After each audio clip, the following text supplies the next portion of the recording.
Hello, hello. Yeah, so welcome to my Let's Play of Steve Jackson's Sorcery. Alright, well, let's go ahead and just get started. You have walked in the wilds of okay, oh, I did not realize these names were going to be that tough. Alright, right, fantasy names, I can do this. You have walked into the wilds of Kakabad, through Korea and the spiteful Baklands, all the way into Mompang.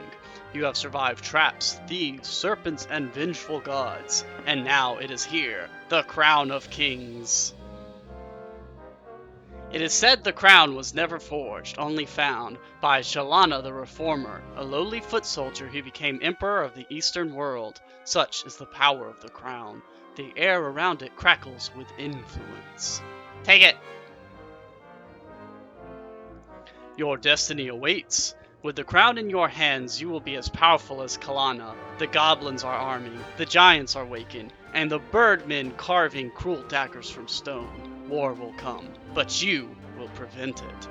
But then, the image of the crown begins to flicker. You rush forwards. It's a trap! And startle yourself awake. You are alone, exhausted, in the little hut in the outpost settlement. Your unimaginable journey is not even a single step begun. Continue. Yeah, so what exactly are we playing? This is Steve Jackson's Sorcery, and it is a game that got quite popular on mobile devices before it was ported to the PC.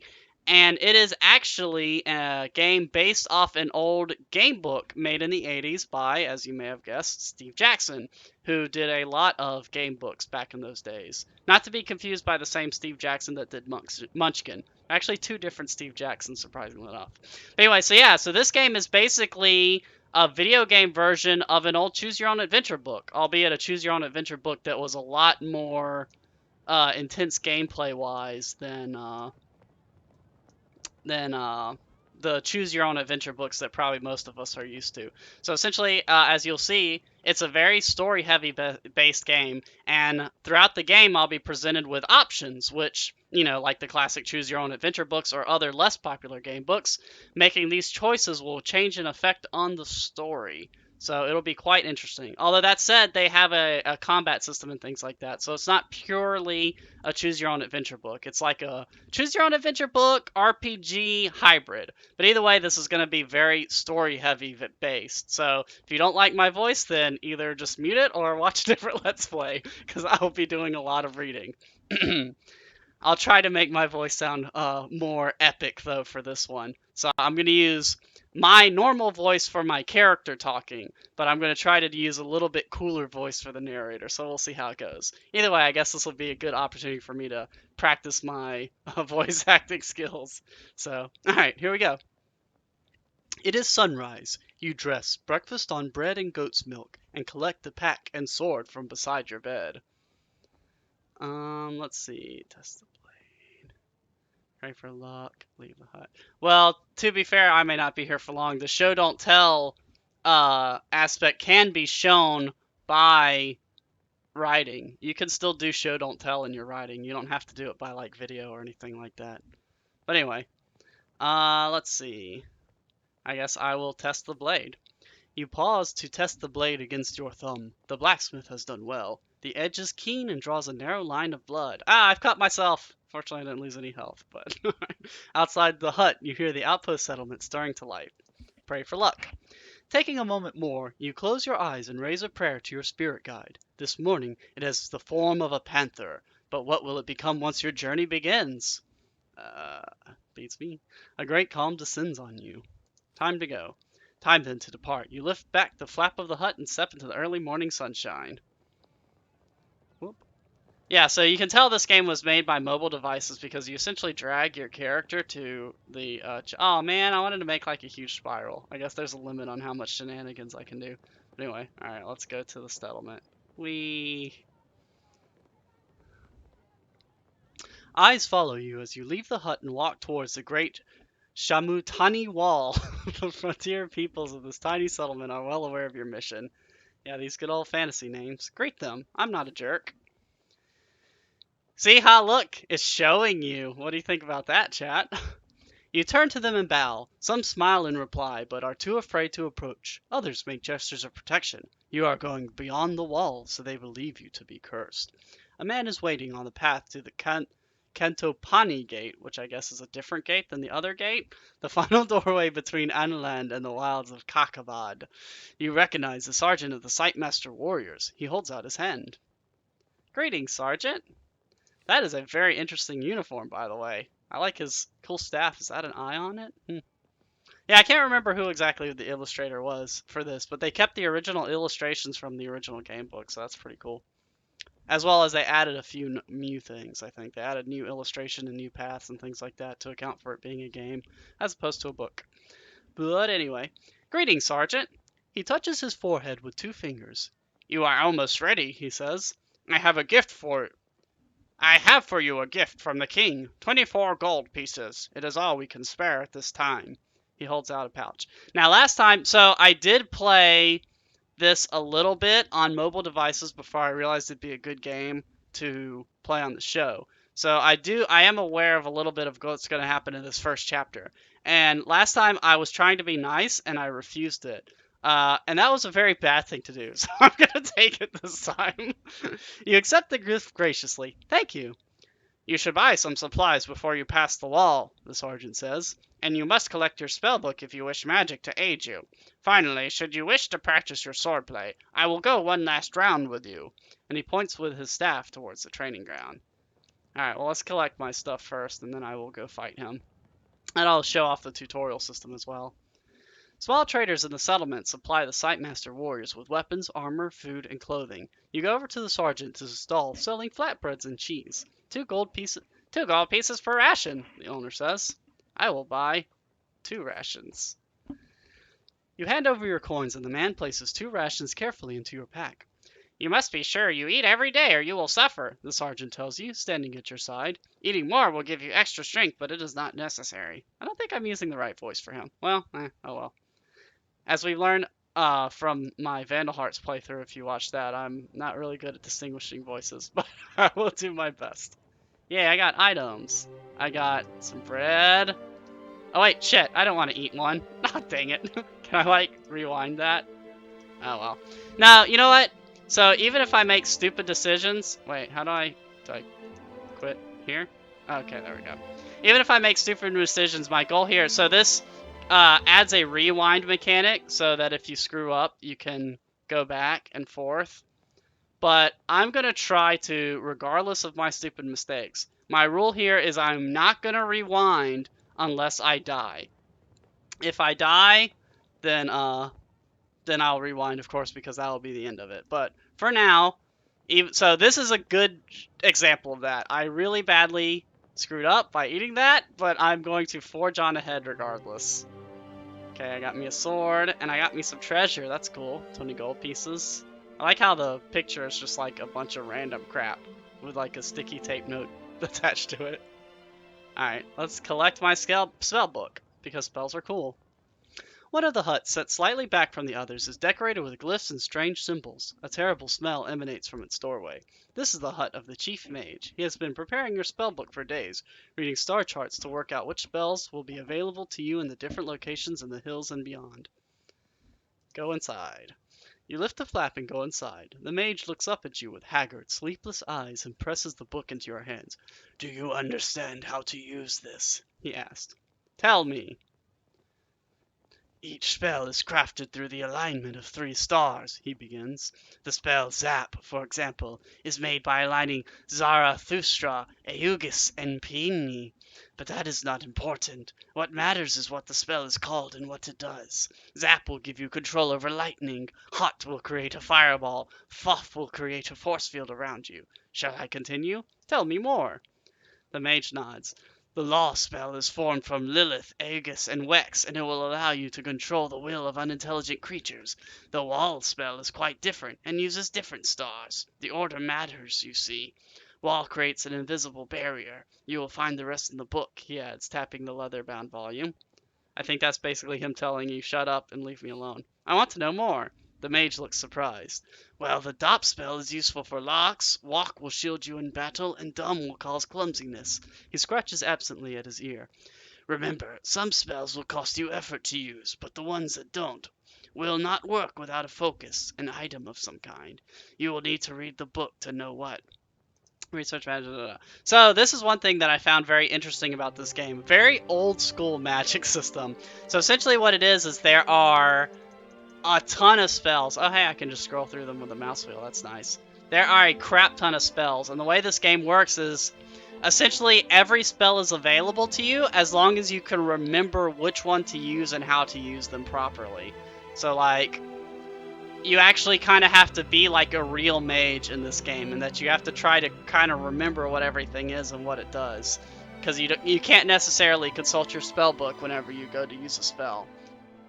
And either way, there are multiple spells you can use in any different given situation, so each spell, you know, you want to kind of remember what they do, because you don't really have a lot of, or you have a lot of options on what you can do, different paths that you will open up depending on which spells you use at any given time. So I'll just try to go through these real quickly so that I personally can remember them. So Zap shoots lightning, Hot shoots fire, Foff is shield, right? Foff is a physical barrier. Yeah. Wall is like a defensive wall. Law controls things. Dumb is clumsy. Big makes me bigger. Walk is a shield. Dop opens doors. Raz gives you a stronger sword. Sus gives you forewarning. Six makes you copy yourself.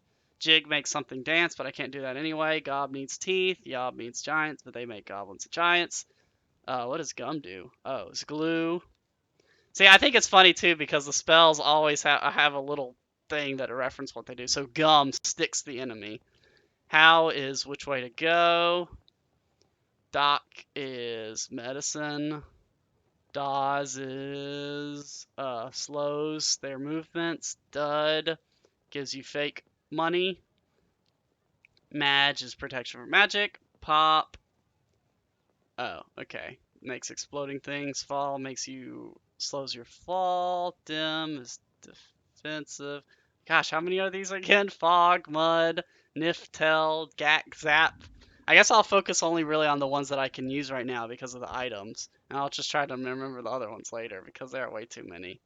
Okay, so basically right now I can use Sap to make them sleepy, Fog to obstruct sight, Dim, Madge, Fall, Dud, Howl. 6, 5, 5, 5, 5. Right, okay. Alright, moving on. So as you can see, the magic system is complicated, but I kind of like how complicated it is because it seems more like if you were actually a sorcerer in real life, what you would have to do to try to use magic. So I think that's kind of fun. Although I recognize it's probably not for everybody. Anyway, you walk with the sergeant to the training ground, and he wraps the base of his staff in leather. Ready, my sword. To begin, the sergeant says, we will practice the stances. First, defend yourself against me. Right, so essentially the way the combat system it works is it's pretty interesting, because originally it was just based off dice, just like D&D because it was a game book. So what they did in this version to make it a little bit more interesting for a game is that essentially by sliding your character left and right, you choose how powerful of a swing you do. As you can see, the bar on the left kind of goes up and down as I move forward and back, and the description on the bottom tells you what I'm going to do based on how much power it is. So basically the way it works is if I do a very high power, if I do a high power and he does higher power, I take damage. If I do higher power than him, he takes damage. That said, you can't attack high twice in a row, so you kind of got to mix it up. You know, it's probably better just to show you, so let's go ahead and do that. So he's going to show me how to defend. So by defending, I go all the way back, so 0 power. If I do a defend, which is 0 power, then no matter how high his strike is, I only take 1 damage. The Sightmaster is a powerful enemy. By defending, you will receive the minimum damage from any attack he makes. Sightmaster Sergeant chooses a strong attack. You turn it away with minimum impact. My next attack will be weak, he declares. You will be able to overpower me by playing a stronger attack. Be sure your attack is stronger. So see, now I'm going to do a higher attack. So I'll do like a 5, so like a mid-level attack. Wah! So see, now mine is higher, so he takes damage. But if you notice, now my maximum stamina is lower. So I can't attack to my full potential because the power of my last attack is subtracted from my total. I hope that makes sense. I don't know, you'll probably, if it doesn't make sense, you'll probably figure it out as we go. Like I said, I played this already, so I'm a little more familiar with it. You make a medium attack, overpowering the Sightmaster Sergeant, who tries a low, careful attack. Overpowering a weak attack is easy, so you did well to win without using too much power.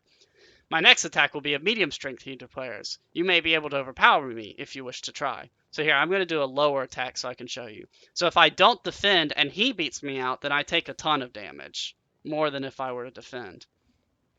Sightmaster Sergeant performs a medium attack, but your attack is weaker, so you are hurt. You will suffer more damage because you left yourself undefended. If you think you will be overpowered, you should play smaller attacks or defend.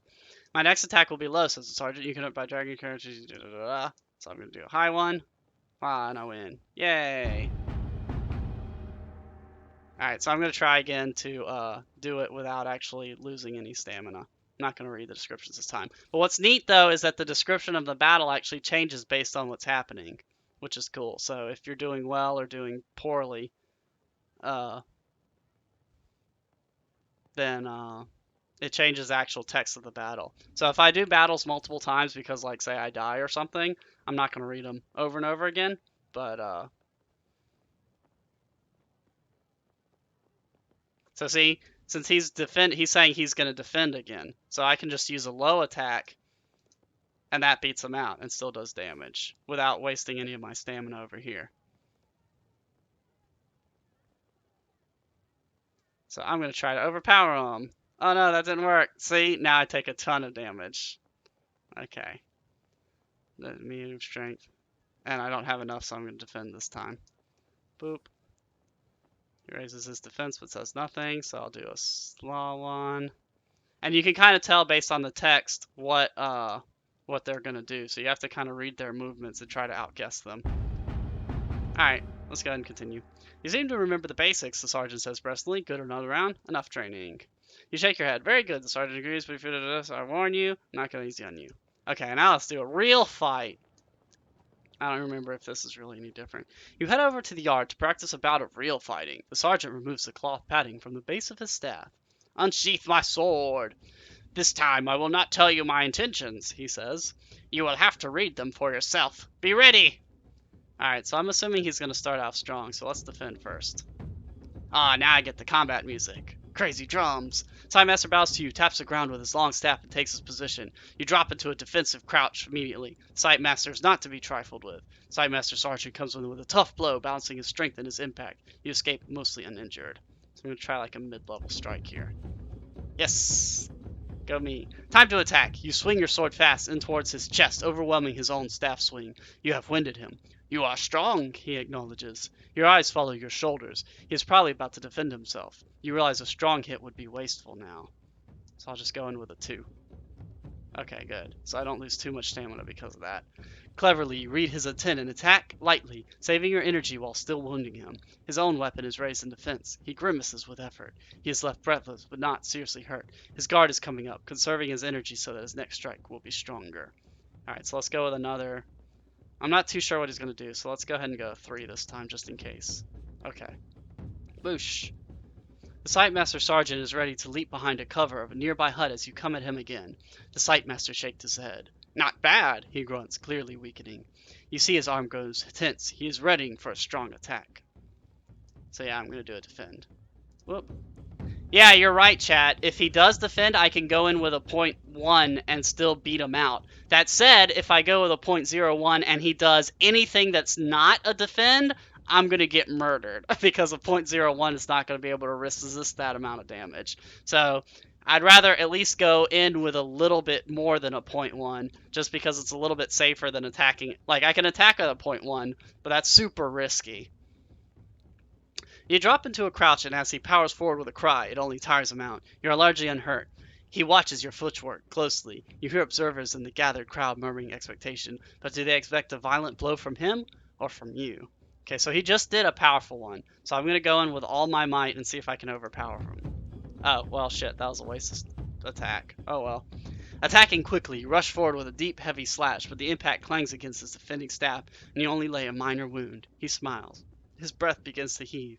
He is struggling to stay upright. You see the grip change on the heel of his staff as he readies himself to strike again. Alright, so I wasted all my stamina on that last attack, so I'm just going to defend this time. Okay, that worked out well for me.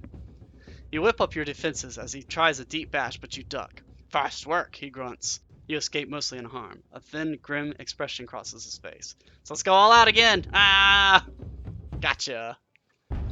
Leaping into action, you sweep your sword across his body with powerful force. It is enough to finish him. The Sight Master throws down his staff. You have me, he declares with a grin. 3 stamina lost. Decent dueling. Sergeant is gasping for breath. He bows to you once more. Very good, he nods, though you will need to protect yourself better out there. As he talks, a nearby healer hurries over with a salve, and your health and the sergeant's is quickly restored. Alright, so with that, let's go ahead and start our adventure here. You reach the foot of the mighty gate. It is sealed. The sergeant places one hand on the wood. The gate has been locked for some time to deter raiders, he tells you, but you will have no difficulty. The stars in this place allow the DOP spell to be crafted, and he stands back.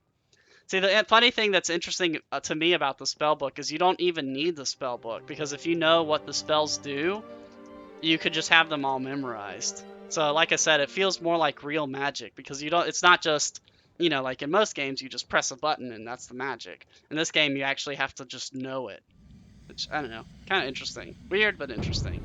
Alright, so like I said, though, you don't actually have to cast the spell in question. It'll often give you a lot of different options, which will change the course of the game if you do that. I don't want to do this because I don't want to accidentally kill somebody. Because I will say in my first playthrough of this game, I did accidentally set something on fire that I really shouldn't have by using the zap spell. So I'm going to be very careful and try not to murder anybody with my accidental spells. Stop. You weave the spell. One by one, the great tumblers of the door begin to creak and groan. Then the hinges turn with a noise like hail on a canvas roof. These gates have not opened since our last champion was lost, the sergeant says. I wish you more luck than he. Perhaps you will even meet him on your travels. I fear he is dead. The Sight Master nods, peering at something on the horizon. I believe he is returning, but transformed. I hope you do not meet the same fate. He stands back from you. Enter the gate. Together you step into the shadow of the wall. One last word, he declares. When you have the crown, find the highest point you can find. We will be watching. Watching from where? From here. The Sidemaster warriors are selected from birth for their incredible powers of telescopic vision. You cannot help but wonder how far he can see. Tell me what lies ahead. This path leads first to Cantopani, a settlement of traders, though most are rogues and thieves. You should be there before the sun has reached its peak. From there, 3 routes lead on to Kiristani, but no single route is safe. Kakabad is a land of devils. And beyond Kare? I cannot see so far, he says, but once you have crossed the city port of traps, you will enter the backlands. They say that day and night there are controlled by forces other than sun, and from Kare, too, your progress will be watched. It is time to go. Striding away, you pass through the gate. The faces of the folk watching your departure reveal the hopes that rest on you and your quest. The early morning air is crisp, and the rising sun paints the slopes in shades of peaceful beauty, concealing the evil that lies ahead. So yeah, chat, whoa. No. How did I do that? Wait. Huh, weird. I didn't hit the button. Maybe I did on accident. Do you even need to know the spells since the game tells you what they do when you spell them? They technically do, but you can mix and match different letters. So you may have like an option of 20 different spells. So if you don't know what the spells are, then you're just doing trial and error to make sure you can cast the right one. So that's not the best way to do it. It's much better to know the spell offhand, so that way you're not spending 20 minutes guessing on what's available. The path wins. Not wins. Black. I would make such a good audiobook reader. No joke. The path winds through slopes of wild scrubland. The countryside is deserted, and the eerie silence is broken only by the cawing of the occasional crow. There is a spell for hearing what they say, but you do not have the equipment it requires. The birds appear to pause in the air to examine you as they pass. They make you uneasy, as if you were an intruder in their presence. Keep walking. Barely an hour beyond the wall, and the air begins to grow foul. The Shamutani hills are infested with a pestilence of the Bakalands. It saps the energy from your body, leaving you feeling nefarious, nauseous, and weak. See, and I lose half my stamina right off the bat, jerks. I'm gonna cover my mouth, even though it doesn't help. You cover your mouth with your neck scarf, but it does no good. They warned you of this. You will grow accustomed to it the longer you are out here, but for the moment you must be very careful. Your maximum stamina just decreased. You can see the stamina at the top screen. If this reaches 0, you'll be too tired to carry on. Can be regained up to the maximum by eating rations or resting. Alright. So here's the thing. I want to take different options than I did the first time I played through this. Because the first time I played through this, I went through the town, I went up here and around and did some other stuff. So I'm going to try to make a little bit different options. That said, I still want to go to this town. So that's what I'm going to do. Low rise. And what's interesting too is that I've noticed that the choices you make in this game will have major impacts on the plot. So every little thing I do may come back to haunt me. So we're gonna see what happens. Like there's some choices you make early on in the game that will have repercussions towards the end. Like it's crazy how deep the choice system in this game is. Anyway, another hour passes and you crest a small hillock, from the top of which you can see the path continuing downwards into a small settlement of huts. This must be Cantopani.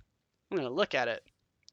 From the distance, it's hard to make out much about the town, except that it must be desperately poor. The fields on either side are brown with caked mud, and the few penned animals are thin and wizened like thirsty vines. No wonder the Sightmaster warriors don't trouble themselves to protect this place. There's nothing here to protect. Let's do it. Cantopani. I always like villages. They've got stuff in them.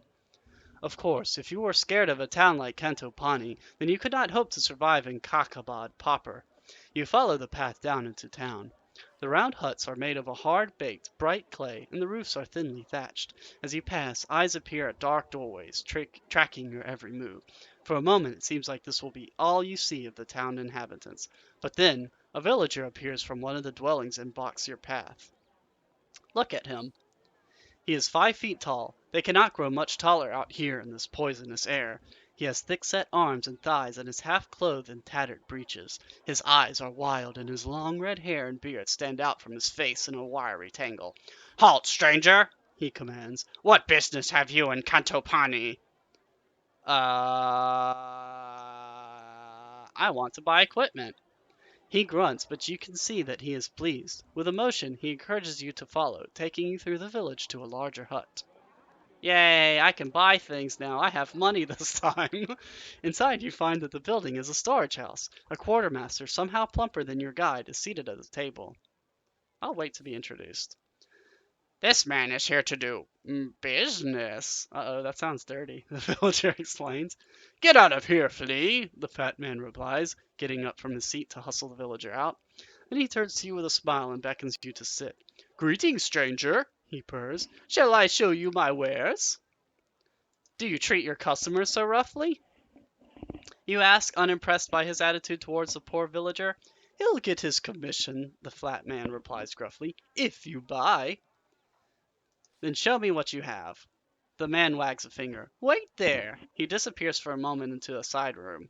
Oh, I don't know, this seems suspicious, but I'll wait. The merchant returns, carrying a large box. "For you," he declares, moving his hands as he speaks. "You've come to the right place. This collection, the very best, are most strange and interesting artifacts. Collected from other travelers who have come this way." He begins to lay the items out in front of you, treating each with great care. You have 20 gold pieces to spend, but is there anything here you want to buy? Okay, let's see. I got a herbalist potion, a musical pipe, a weapon, a leather bag, and a jewel. I don't know. The choices. There's too many choices. I guess let's try the pipe. You pick a bamboo pipe off the table, carved with a split reed and 6-finger holes. "What use is this? Are you selling off your infant toys?" 3 gold pieces, the merchant says. "I can't promise you that it has any magic, but it will cheer you up at night." Let's see, there is a spell I can use with a flute, right? What is it? Yeah. Jig.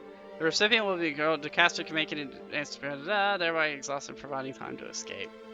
You know what? What the hell? Let's be a flute guy. I'm gonna be a flute guy. Let's buy it.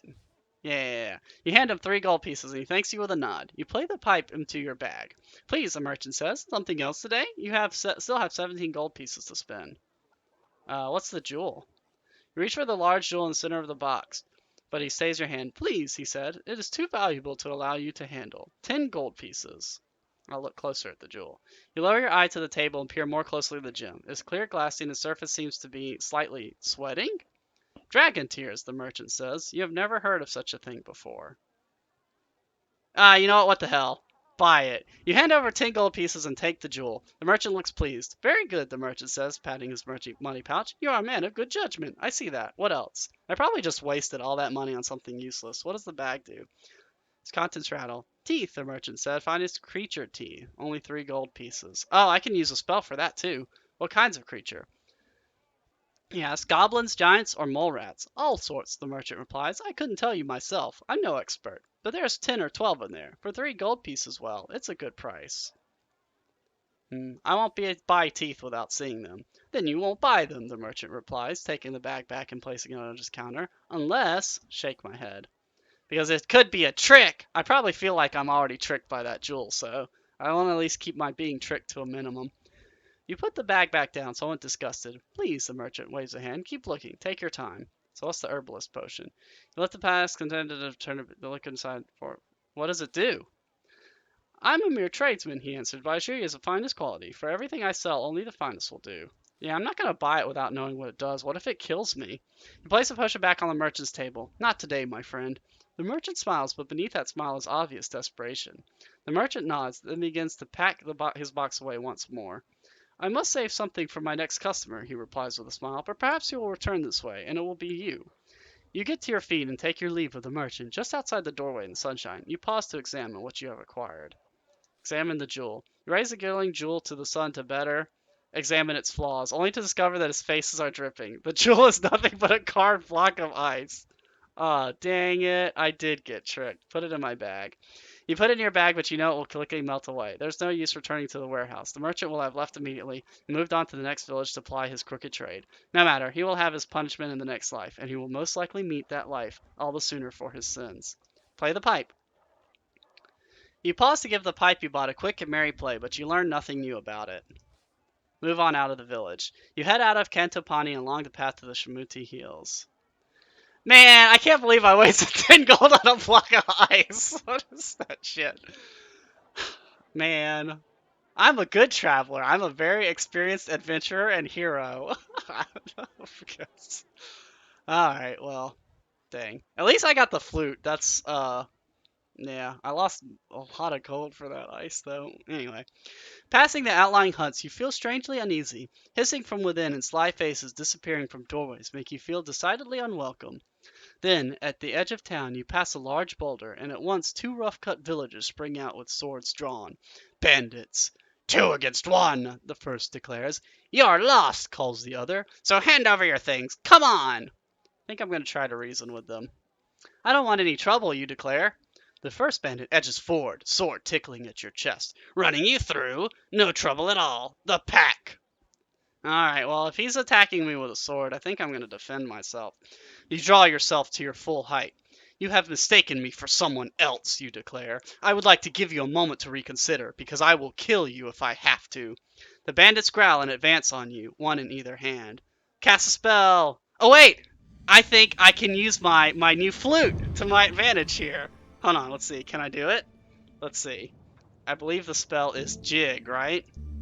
Yes! Dance for me, my puppets! Dance! You pull the bamboo flute from your bag, raise the spell, and begin to play a merry tune. The angry faces of the bandits turn to expressions of astonishment as they find their limbs jerking in time to the music quite out of control. Their swords fly from their hands, and they are soon dancing merrily around you. Oh, see, now I can be a jerk or I can be cool. So I think I'm going to be cool because I don't want to be a jerk. Lead them back to the village. Piping loudly, you direct them back to the village, and as they dance away, you continue your journey. About half an hour later, you reach the start of the climb and into the hills proper and continue upwards. Oh, I didn't realize how good that jig spell was. So the interesting thing is most spells require stamina to use, but it looks like if I use the jig spell, it doesn't require stamina as long as I have the flute. So that's actually really badass. Because in the last playthrough I did, most of my spells would just burn through my stamina. Like, especially the big ones, they take a third of your stamina, so they're pretty brutal. So the fact that I can now avoid certain encounters without spending stamina, that flute's super badass. Okay, so maybe it was worth. I mean, I'm still mad about spending the money on the ice, but at least it was worth visiting that shop. Leaving Cantopani behind marks the true start of the wilderness.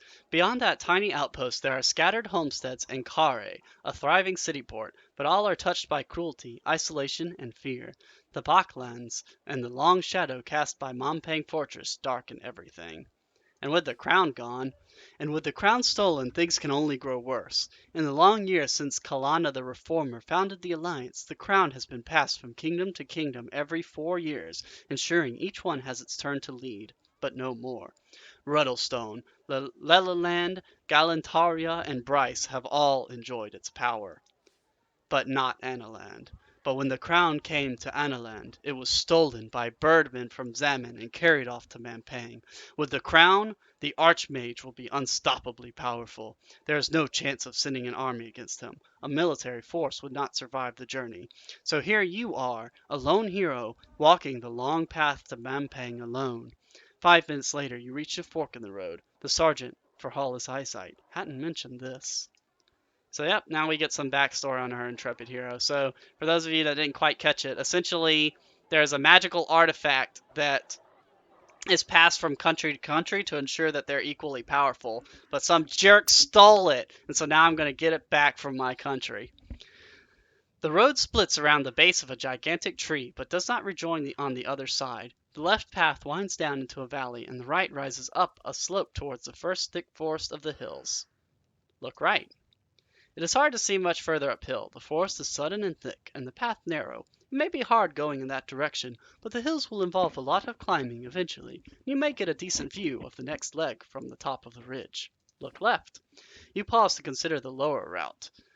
There is a river there, and the path follows the left bank. It is a safer route, secluded and protected, but the curve of the landscape would mean you are almost backtracking. You're about to make your choice when you hear a faint cry from somewhere close at hand. Look around. You look around, then finally up into the branches of a tree. A pair of wizened, calloused feet are dangling down over your head. About to drop on you, perhaps? I'm going to say, "Who's there?" You call. The voice cries again, a little more boldly this time. "Up here! Help! Help! I can't get down!" It is the voice of a feeble, wiry old man. Stepping back a little, you can see him clearly, as thin as sticks and dressed in dirt rags. I don't know, he kind of looks like he's part of the tree there in that picture, huh? I'll help him down. Swinging yourself onto the lowest branch of the tree, you reach up and grab the old man by the waist. He is as light as a leaf, and with a moment you have lifted him to the ground. "Thanks for that," he remarks, brushing himself down and almost knocking himself over in the process. "I was just starting to get a bit, perturbed, but I'm on the safe now." He seems remarkably confident, considering that the slightest stumble might break him into bits.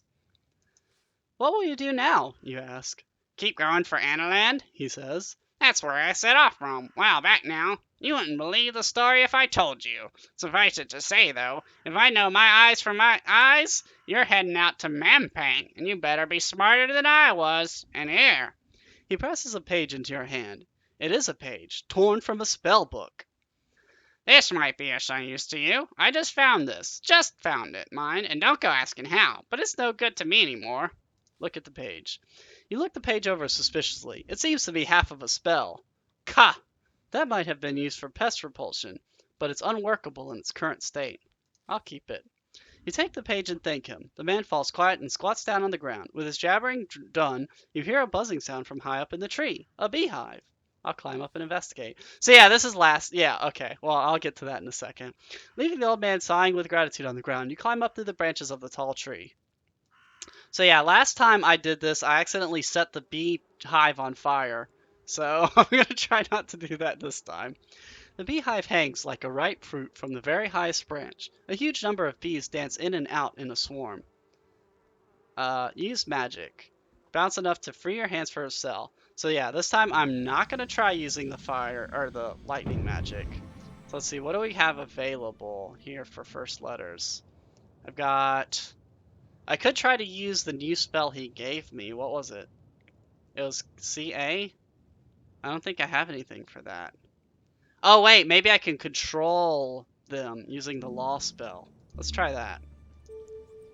Control non-intelligent creature. That's going to burn a lot of stamina though, but it may be worth it to have my own army of bees. You cast the spell, concentrating on the swarm that surrounds the beehive. You feel your mind taking control of theirs, several hundred small consciousnesses falling under your will. You lead them, like a general directing an army, away from the hive, allowing you to clamber up and relieve them of a succulent honeycomb and a nice ball of beeswax, which should allow me to cast another spell. Yeah, go me. I'm doing much better this time than I did the first time. That's a nice trick, the old man remarks. You stash your finds in your pack. The light is fading. It is time to move on. Oh, the man cries suddenly. Do you want to hear me riddle? I heard it from the Elvins. Sure, I like riddles. You gesture with a hand for him to speak. See him through he sees you not, a stinging beast in a box not left. To guard a key it is his lot, to gull a witch of luck bereft. You thank him, nod once, and turn your attention to the path ahead. Okay, hold on. I have no idea what the hell that just... Okay. See him though he sees you not, a stinging beast in a box not left. To guard a key it is his lot, to gull a witch of luck bereft.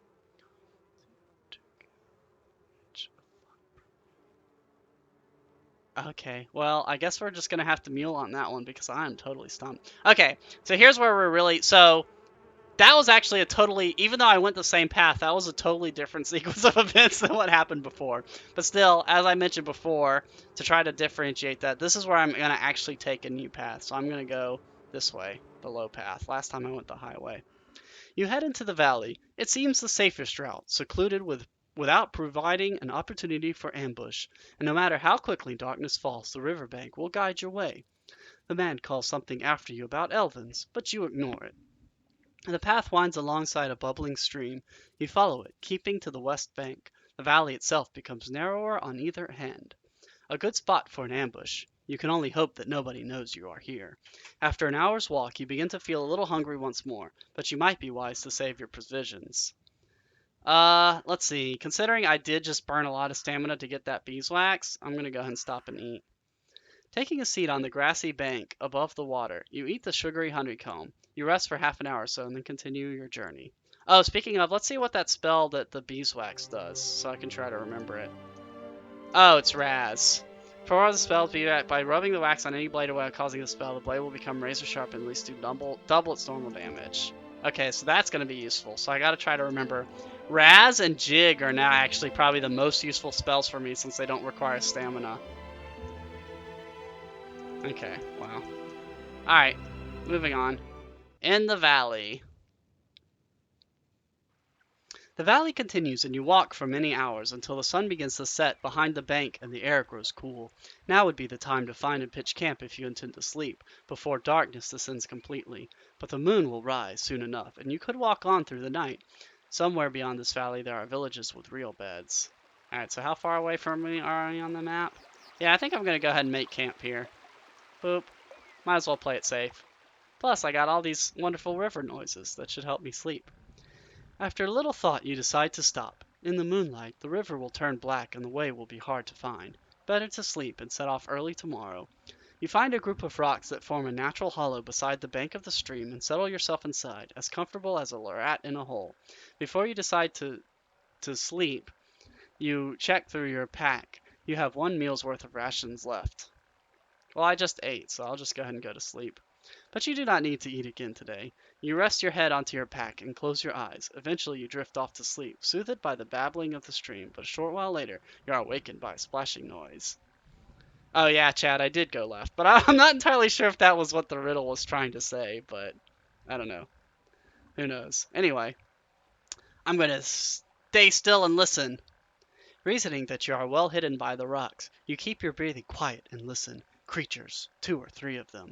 They are splashing in the stream, perhaps washing, perhaps throwing stones or catching fish.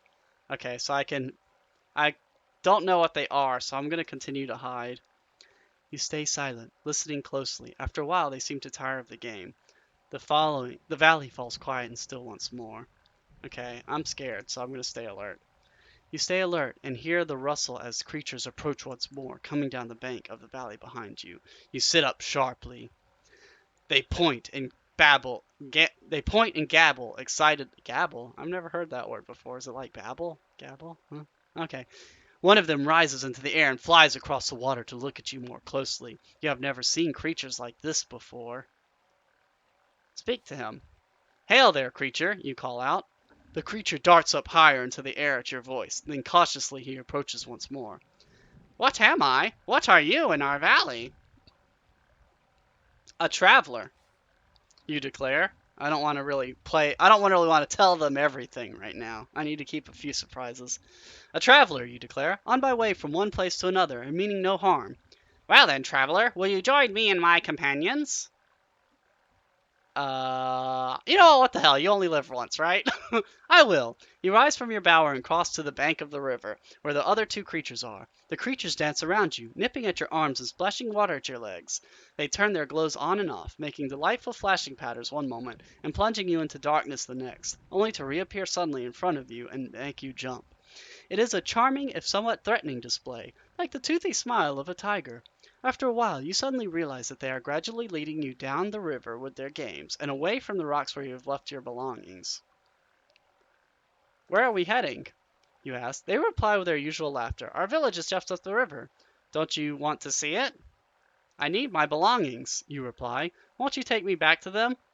We'll help, we will, the Elvins reply merrily. We like things. You can show us your things. This way, calls one, leading you back down the river. We'll find your bag and things right where you left them. You follow until you are back by the rocks where your possessions are still safe. The Elvins gather round, keen to see what you have for them. I guess I can give them the ice.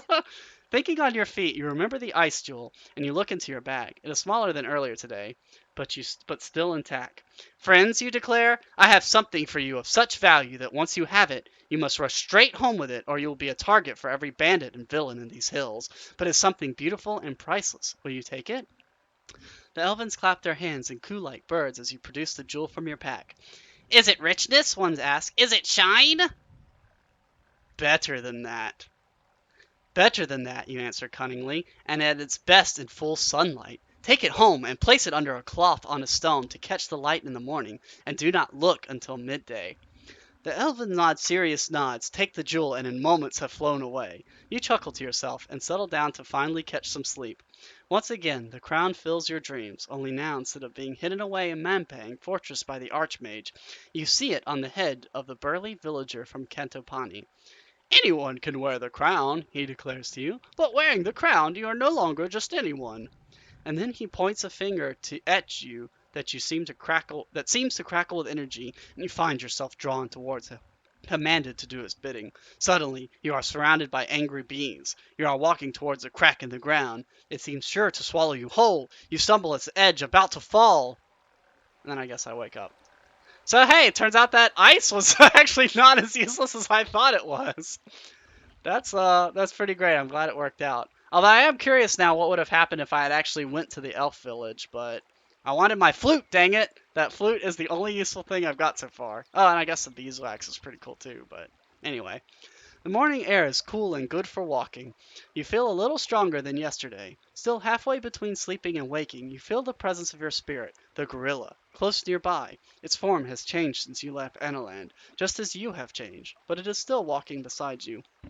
In the temple, they taught you a prayer to your spirit could heal disease, lift curses, or even save you from certain death. But the spirits are not generous and decline to help often. I can ask for my spirit's help, but yeah, I don't really need to right now. In fact, I'll probably try to not use it too often because I don't want to rely on it. I don't know. I guess we'll see how it goes. I may end up using it more later. But right now, I think I'm good. You wake and set off down the stream once more. After a few hours, you come across a rope bridge strung precariously between two boulders and spanning the river. Path leads away from its other side and runs over a small hill. Okay, so do I want to stay on the bank or cross the bridge?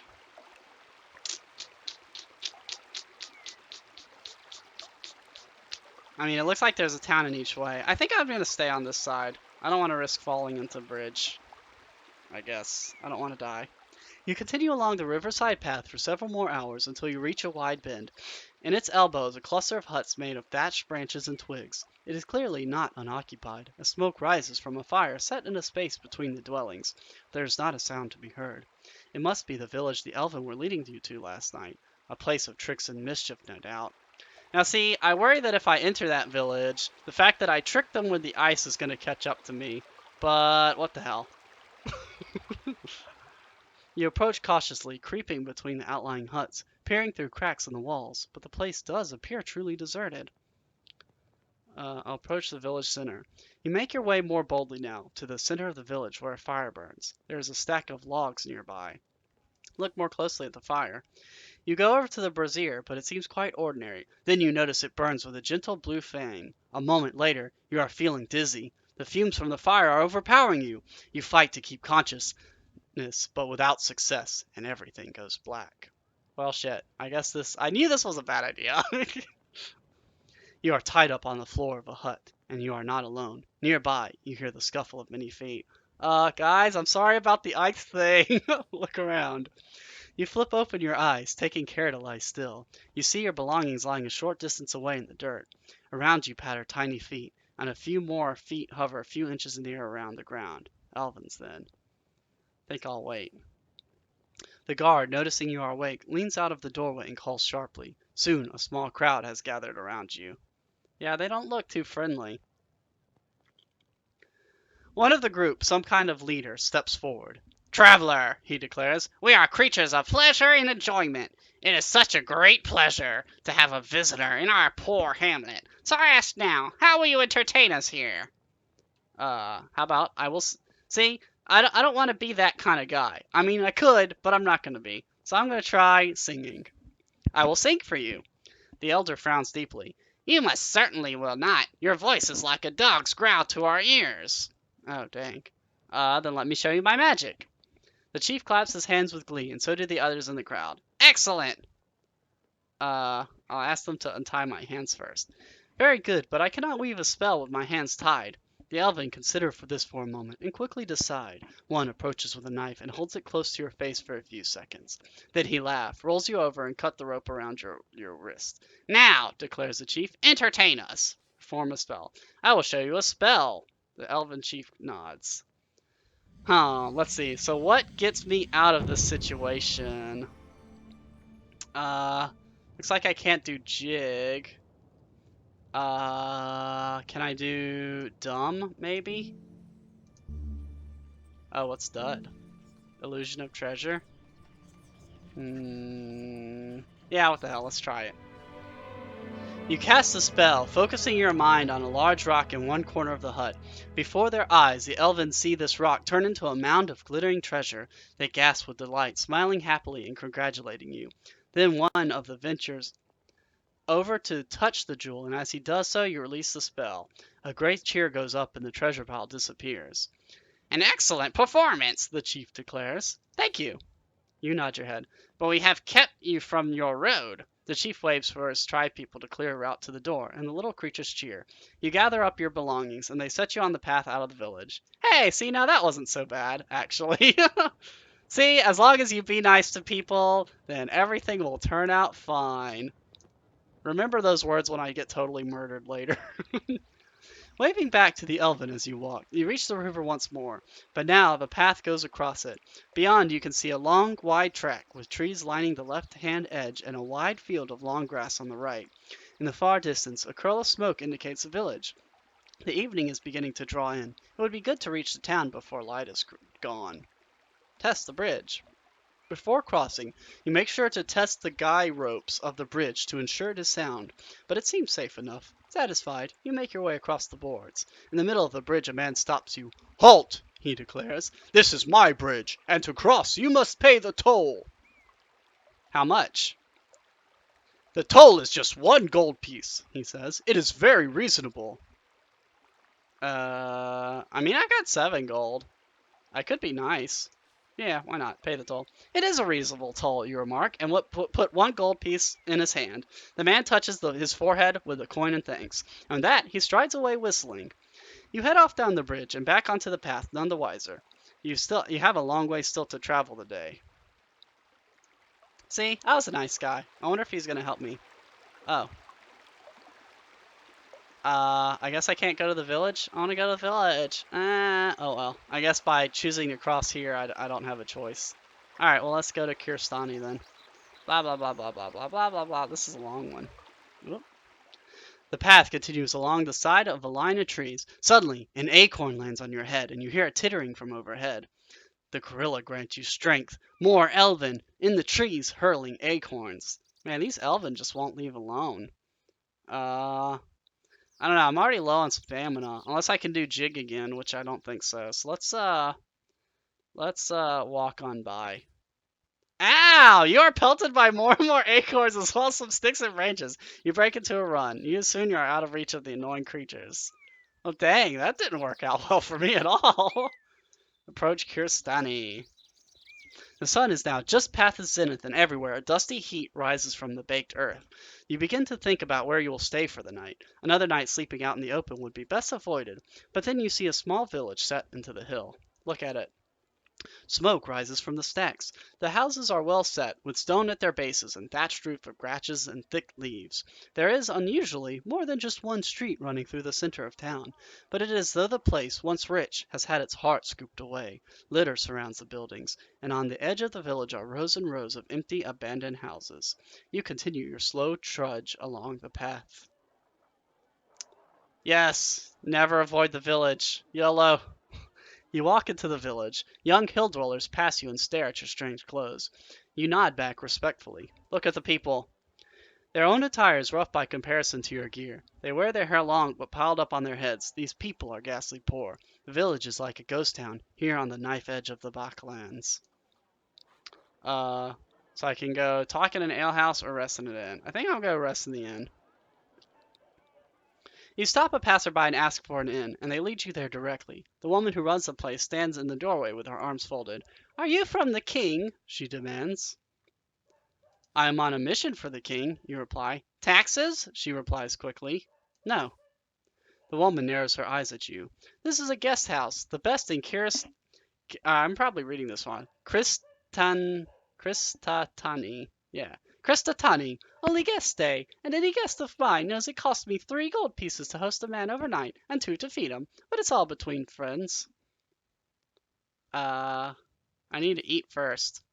Food is just being served. The woman steps aside and you go inside and sit down. A few minutes later, her husband appears with a steaming pot of skunk bear stew. My favorite.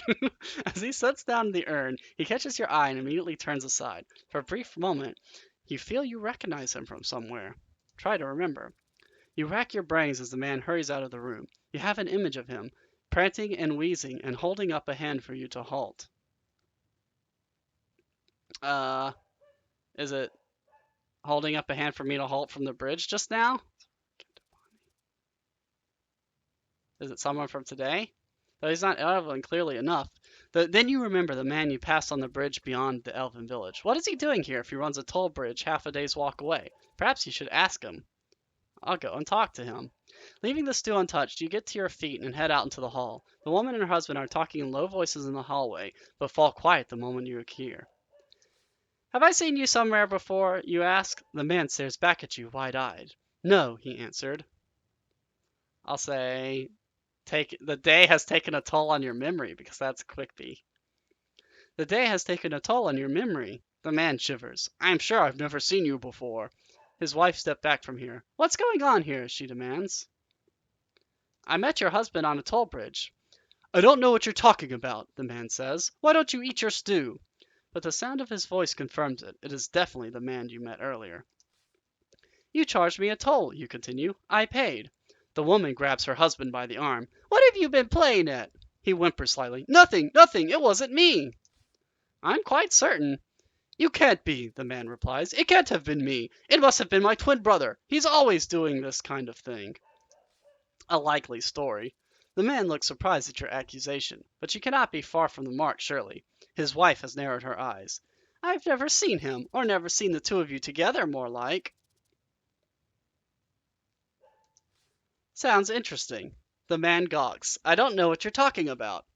How much did you steal from this man? His wife demands. And where does it go? That's what I want to know. I've stolen nothing, I promise, the man insists, but it does no good. His wife hurls the bucket of kitchen slop she's holding at him and storms out the door. He hurries after her, waving at her to stop. You're left alone in the house. I guess I'll go finish my meal. You return to the dining table and tuck into your stew, enjoying the quiet. It is thick as mud and has a rich, disgusting flavor. You wolf it down all the same and leave your coins on the table. In quiet, you can either go upstairs and sleep or be on your way. Well, I guess I'll go to sleep. You head for the stairs to the guest room when a figure appears in the doorway. Halt, he declares. Have you seen my brother? Wait, so he really does have a twin brother? Ah, the plot twist. He's gone after his wife. Don't say the old lady has thrown him out again, the man shrugs. I'll have to sort that out. You wouldn't believe how often I have to tie up my little brother and do his dirty work. And with that, he wanders out of the way of the front door again. Go upstairs. You make your way up to the room. There are 3 other guests already staying and asleep, so you settle quickly. The bed is not clean, but it is comfortable, and after the long day it is all its narrow escapes, you are grateful beyond measure for the rest. See, now I want to know what happened to the brother and his wife. Your dreams are vivid once again. You feel yourself tied up, surrounded by snickering faces. Thin creatures with long fingers are picking at your pockets and the stitching of your clothing. You feel magic boiling inside, but it cannot be released. Meanwhile, the food in your bag is rotting, wet through from the sweat of your back. And in the distance, a deep voice is booming with laughter. The long, cruel fingers of one hand are curled around the metal frame of a crown, and with the other he beckons you forward, as if into a trap. Okay, leaving town now. You wake early and sit for a moment, in no great hurry to leave the village. There is still no sign of the innkeeper or her errant husband. This is now the 3rd day of your journey, and the muscles in your legs are feeling lean and strong from so much walking. You spend a short while enjoying the peace, then unhurriedly collect your possessions and set off along the path. Kristitani is surrounded by several miles of fields. It sits in a well-protected ring of hills, and is close enough to the river to be reasonably prosperous. As you follow the path between lines of sun-baked crops, you come to a fork in the road. The right-hand way leads past a set of outbuildings, while the left heads directly into deep woodland. Okay, let's see. So I can go through the ruins or through the forest. I think I'm going to go through the forest. I want to say last time I went through here, I went through the ruins, so we'll try something different this time. Into the woods! Your journey is too important to slow down by talking to locals. You must pass unseen, and so you disappear into the jungle of tall trees. For a short while the sun is feverish, and then you are between the trees once more and everything becomes cool and still. You walk for several hours uneventfully. This is land that was never settled or explored, and very few traveled this way. In places, bushes and shrubs have grown over the path. I'm going to move cautiously, because, that sounds like the best idea. You pick your way carefully forward, moving slowly but silently between the trees. If there are any beasts nearby, you should be able to wring their necks without them hearing you approach. Then you come to a fork in the road, still deep in the forest. A fork in the forest? Oh no! Someone has thought to make a sign, perhaps as a guide, or perhaps as a warning. The way to the right is marked Dumpus. A left turn points to Aliana. Neither way seems the better trod. You will have to choose. So I can go to Aliana or I can go to Dumpus. Wait, actually, don't I have a spell book for this? Or I guess it probably won't let me cast a spell right now. But I'm curious what this is, because, this just looks like a regular town. So, I think I'm going to just try this way. This looks interesting. Let's see where this goes. The path winds between trees that get greener and more lush. You must be closer to the river here, although you cannot hear the water. After about half an hour's walk through dappled shade, you come across a well-built hut. Flowers decorate its walls, and the door has been painted with ornate designs. The path in here. Okay, I'm going to scout around it first because this seems very suspicious. You perform a swift circuit around the hut, but find nothing unusual or concerning. It seems to be what it is, a hut, set by itself deep in the forest. But for someone to survive out here on their own, surrounded by the beasts of the jungle, they must be someone quite powerful. Well, let's see who's inside. You approach the door and knock. There is no reply. I don't know. This feels like it's breaking and entering. But on the other hand, I really want to see what's in the house. You push the door open and stride inside. Besides, maybe they're hurt or something. Maybe they need help. I can justify this morally. Promise. Enter the house. The hut is neatly laid out. You detect the touch of a fastidious woman. Chairs are set around a table, as if for guests. A mattress lies in one corner, and a large kitchen area indicates that whoever lives here, they are fond of cooking. Oh, I could be a total jerk, but I'm not going to do that. Hello, is anybody here? To a surprise, a voice answers quickly. Who's there? Who's that? Locate the speaker. Looking into a corner hidden by a large cupboard, you see a cage in which a young woman is imprisoned.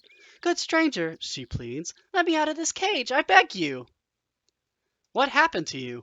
You move over to the cage, quite shocked. What happened to you?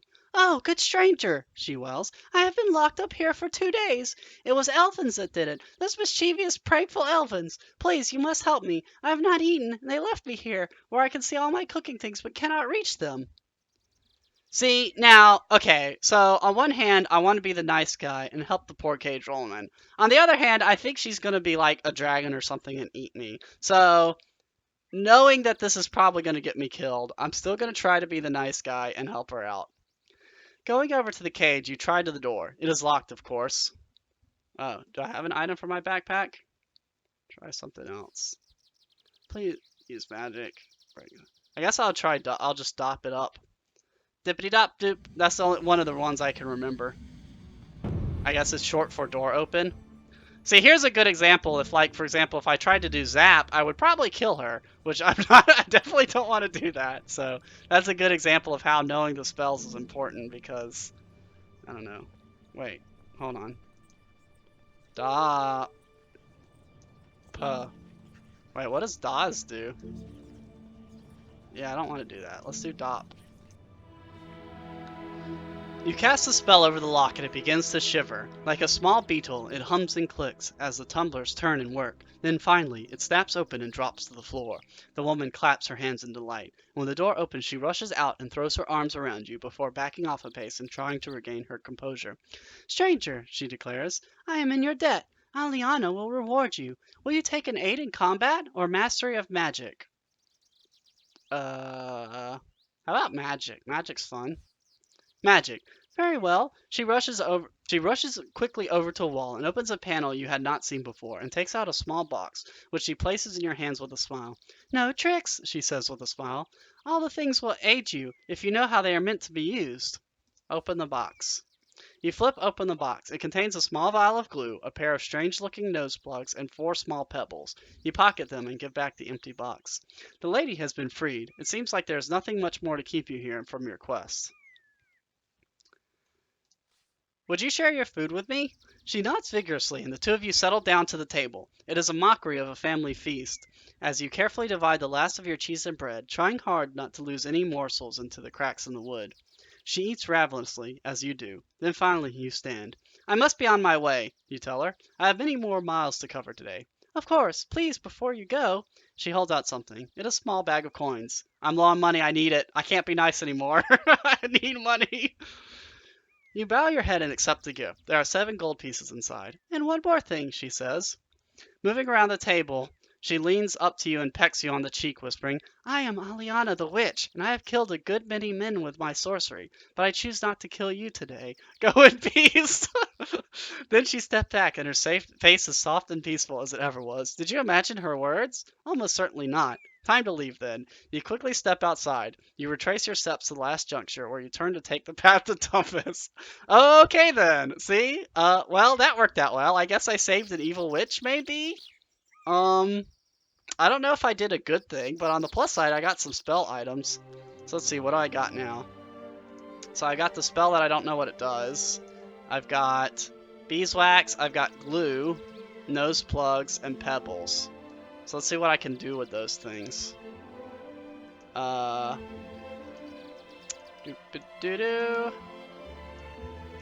here we go. Niff! Spell causes the air to fill with nauseating stench that any creature will need to vomit. This includes a catcher unless they are wearing nose plugs. The effect is more pronounced on creatures with large noses. Yeah, I know. I'll do my best. Okay, so apparently I can do a toxic gas with, what was it, Nif? Nif for toxic gas. I can use pop, which basically gives me bullets with the rocks. What else can I do? Oh hell, I bet I could have used this potion to do. Oh well, whatever. Back when the guy was selling me potions, I bet I could have used it. Oh, I can use the gum spell too. What was the other thing I had? Glue, nose plug, pebbles. Okay, so I can use, what was it? Ziff, maybe? That sharpens my sword. Glue for gum, nose plugs for, oh god, I can't remember. Okay, well either way, I've got plenty of options now for stuff to do. Alright, moving on. Walk through the woods. You walk for several hours, following the twists and turns of the path through the trees. Then suddenly you stop. You have heard a noise up ahead. Something is moving around between the rocks at the edge of the path. Wait and look.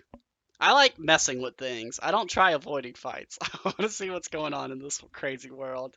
You hang back, watching the trees. There's definitely something moving around. Something large and long, with a tail that whips between the trees. But now that you've seen it, you're in a definite advantage. I'm going to attempt to creep around first. The beast is off the path to the right, so if you creep through the tree line on the left, you may escape unnoticed.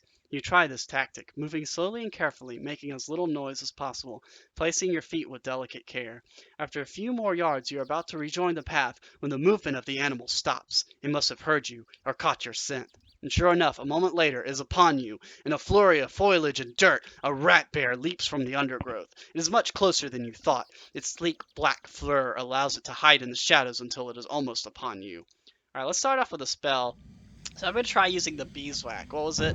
It was like zip or something? I can't remember. Zap. No, not zap. It was zip, right? No. Uh, Hold on. Maybe I can't use. Let me double check my spell book real quick because I'm bad at this game. Uh, Raz. Okay, got that totally wrong. Okay, let's try this again. Cast a spell. Alright. Oh no, is Raz not available? Let's see. I could do. Doesn't look like I can do pop either. So I can't do any of my weird ones. Can I try jig? No? Okay. I could just try blasting the crap out of them, but I'm worried that's going to burn up all my stamina.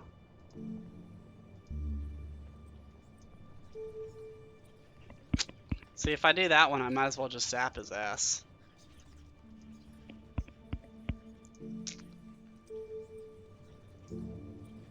Daws. No, you only have what's available. That's why I was saying, chat, you can't just pick any spell. You have to know what stars are available at the time. Essentially, the spell book is just a more complicated version of the choose your own adventure mechanic, where it gives you several different options to choose which way to go, basically. So you have only options are what available based on what the stars are at the time. So I think I'm going to try going with the slowness because at least hopefully that'll at least, what was it? No, not that one. What is it? I just did it a second ago. Wait, it was... No. Was it L? Dawes. Yeah, it's Dawes. Okay. So I'm gonna do this so that way it only burns one stamina. Oh hey, that works. You draw out the spell and the beast slows down, looking suddenly very sleepy and slow. At this speed, you don't even need to fight it. You walk quickly away. Oh, okay, that works. So I avoided the fight. That works for me because I didn't get killed. The path winds a few more times around gigantic trees, thousands of letters old, and then emerges onto a sudden plain, as if the forest had been scooped away by a gigantic hand. A river trickles thinly between short grasses, and by its banks stands a tiny village. Into the village. I will never avoid a village ever. Today has been a short day with few true dangers. With a decent meal and a night's sleep, your next day will start auspiciously. So you begin the gentle climb down into the village. You follow the path down into the village, passing a sign which declares it to be Dumpus. The streets are thin and narrow, and the buildings have been set close together, as if trying to withstand a storm. There is a terrible smell hanging in the air. All in all, it seems an unpleasant place. I guess let's explore the town. Halfway along the track, you come across a couple of merchant huts. You browse for items worth buying with your 11 gold pieces. Your attention is taken by a finely woven skull cap, a finely crafted sword, and a small bag of provisions. Uh, Wait, what can I do with a skull cap? I think, is it just defense, or is there something I can do with it? Tooth, flute, tooth, potion, pebble, sand, skull cap. There we go. The catalyst may read the mind of any intelligent creature, learning its weaknesses and contents of nearby rooms and other such details. I like that idea. Let's see. Okay, so let's look at the skull cap. You pick up the skull cap and turn it over. Stolen from a priest of Dadule, the merchant declares with pride. A fine piece of work. 4 gold pieces. You can tell from the cloth that it has no inherent magic, but it might be useful in spells. Try it on. You place it on your head, but feel nothing. You take it off again. Yeah, I like the idea of being able to use telepathy, so I'm going to put this on. Okay, so examine the sword. Carefully, you lift the longsword from the table and swing it through the air. It cuts with a finely carved edge. A fine piece of work, I'm sure you agree, the merchant enthuses. 6 gold pieces. Yeah, you know what? Let's do it. You bam 6 gold pieces and strap the longsword around your waist. I guess I don't have enough to do anything else. You nod to the merchant. The merchant smiles. Is there anything else I can help you with? I need more gold. Is there any work to be had here? I need to earn some money. The merchant sizes you up. You look like a good worker to me. One of my friends needs some digging doing. I'm sure he would pay you and feed you for it. Digging what? The merchant shifts uncomfortably. Does it matter? You'll find out.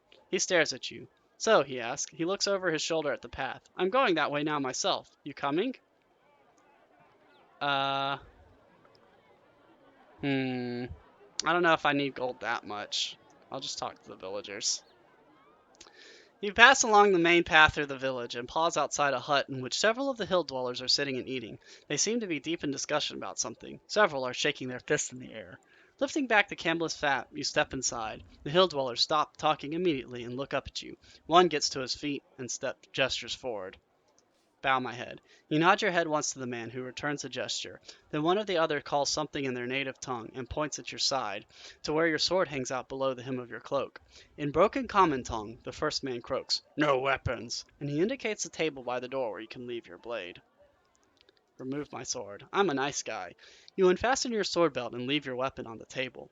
The hill dwellers nod to show their appreciation and then beckon you to sit with them. Then they continue their conversation just as animatedly as before, speaking in a local tongue that you cannot follow. But as they talk, they pour you a drink and provide you with food. They seem quite welcoming. Listen to their talk. As you eat, you listen, catching a few words here and there.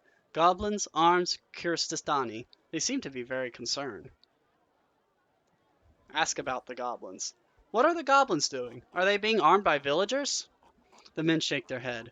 Slowly you piece together the story. The group seems quite sure that a horde of goblins are planning on attacking Kirstitani, which is apparently one of the wealthier spots in the hills. They are discussing whether or not it would be worth helping the village to defend itself, which might mean they are offered some kind of reward. Yeah, let's be nice. Help them. You must help them, you declare earnestly. Kirstitani, it does not help us, one of the men points out. They are rich, we are poor. You can be better than them. The men nod, swayed by your ruthless logic. And you? How do you fight? The one man asks you. I will help those that need it. The men nod. Let the goblins attack tonight, they cheer. We will use your strength. The evening draws to a close. The men thank you for your counsel and leave, one by one. Okay, so I can head out of town, or I can go to Kyrgyzstan, or I can go to an inn. So, if I want to help them defend Kyrgyzstani, do I stay at the inn, or? I'm not really sure what to do. Am I supposed to head out of the town, or I guess I'll head to the inn. I guess they can find me if they need me. You find an inn in the very center of Dumpus. It is a tumble-down building with mats spread across the floor and a kitchen range that fills the air with an appealing, spicy smell. The man who runs the inn is wiry and looks as if he does not eat a thing himself. 3 gold pieces for Hillfrock's broth, he tells you, and 3 for a place to rest your head. You attempt to hack, willing to work for a place to sleep, but the man wastes no time in turning you out. Oh, well shit, I guess I don't have the money to afford an inn anymore. I guess I should have dug that ditch or whatever. Head out of town. I hope those guys really don't need me to fight or whatever. With the sun setting at a horizon, you head out of Dumpus. A little way beyond the village, you climb up into some woodland, near up to a burbling spring. It is peaceful here, sheltered from the winds by trees on one side and the mountains on the other. I guess I'll go ahead and make camp, since I can't sleep in town. You walk on until you pass a suitable spot in the woods to make your camp, a crack between 2 large upright stones with a dirt clearing behind it. You throw your possessions through and squeeze in after them. There's enough space to stretch out fully. You should have a peaceful night here. You settle down with your head on your pack to rest. Sleep. You dream strange dreams as you sleep. Your thoughts are dominated by the strange woman in the hut. In your mind, she has become younger and more beautiful than she truly was. Flowers seem to blossom from her hair as though she were grown from the earth itself. Overhead, you fancy you hear the flap of giant wings. The birdmen came for the crown. Perhaps, before this journey is finished, they will come for you. Okay, moving on. You wake early, gather your belongings, and then set off once more along the trail. After another hour or so, the way branches, with one path heading up into the hills, and the other turning downhill and along one side of a barren stony ridge. Is that a village you can make out on top of the hill? It seems a lonely place for it. Yeah, let's go to the village. Like I said, I like villages. Villages forever! The gentle upward slope becomes a steep climb and you are forced to rest several times. So far, you have been walking through the foothills. Now the journey will become more serious. When finally you reach the summit and can look out over the low plateau you have crested, you see the path runs through a small settlement of crudely fashioned huts. There are villagers out in the street, talking and working. It seems a happy, bustling place. Approach. There seems to be no obvious danger. You approach along the path until you are close enough for the villagers to notice you. The effect is immediate. They begin to scurry inside their huts, as if you were an army and not a lone traveler. You cannot help but notice what a sorry bunch they are, squat and short, and all limping strangely. Their bodies are thin and malnourished, and as they disappear through the doors, you notice some are missing limbs. Oh, I think I did this last time I played, so I know what's going on here. You knock on the door of one of the nearest huts. There is no reply. Another hut, I guess. You approach the net hut. From inside you hear a murmur of voices, so you enter. The hovel is tiny and poor, with no furnishing of any kind. A small fire burns in the middle of the floor, and by the far wall a family of 3 cowers from you. The woman lifts a shaking hand, as if to hold you back. Wait, I can cast a spell? Somehow I don't feel like casting a spell is the best option here. Yeah, let's not do this. I don't want to be a jerk. Hold out a hand of friendship. You pull out your hand to greet the man. He shuffles over nervously and grasps it with feeble strength. Are you magical, stranger? Are you not afraid of us? Afraid? Why? Why, he replies. Don't you know? We have the plague in this village. You spring back from him, but it is too late. You can feel the infection on the palm of your head like a curse. Is there a cure? The man shakes his head sadly. Some say to drink the juice of blimberry, but we have all tried, so much that no berries grow around the village any longer. And we are still alive, I suppose, but we are not well. You take another step back in fear and regret. You have but a few days. Do I even have a spell that could work for this? I think the only one needs a potion. Let's see. Dot, Raz, Sus, 6, Jig, Gum. Most of these are killing spells. I don't think they're really going to help here. Pop, Fall, Dim, Niff, Sap,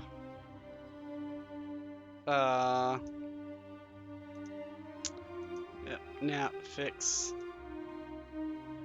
Yeah, I don't think any of these are really helping me. Which is the one that needed the potion? Sip, Far, Zed. I could try Zed, the unknown spell, but somehow I don't think this is going to help. Let's see if it'll even let me cast it.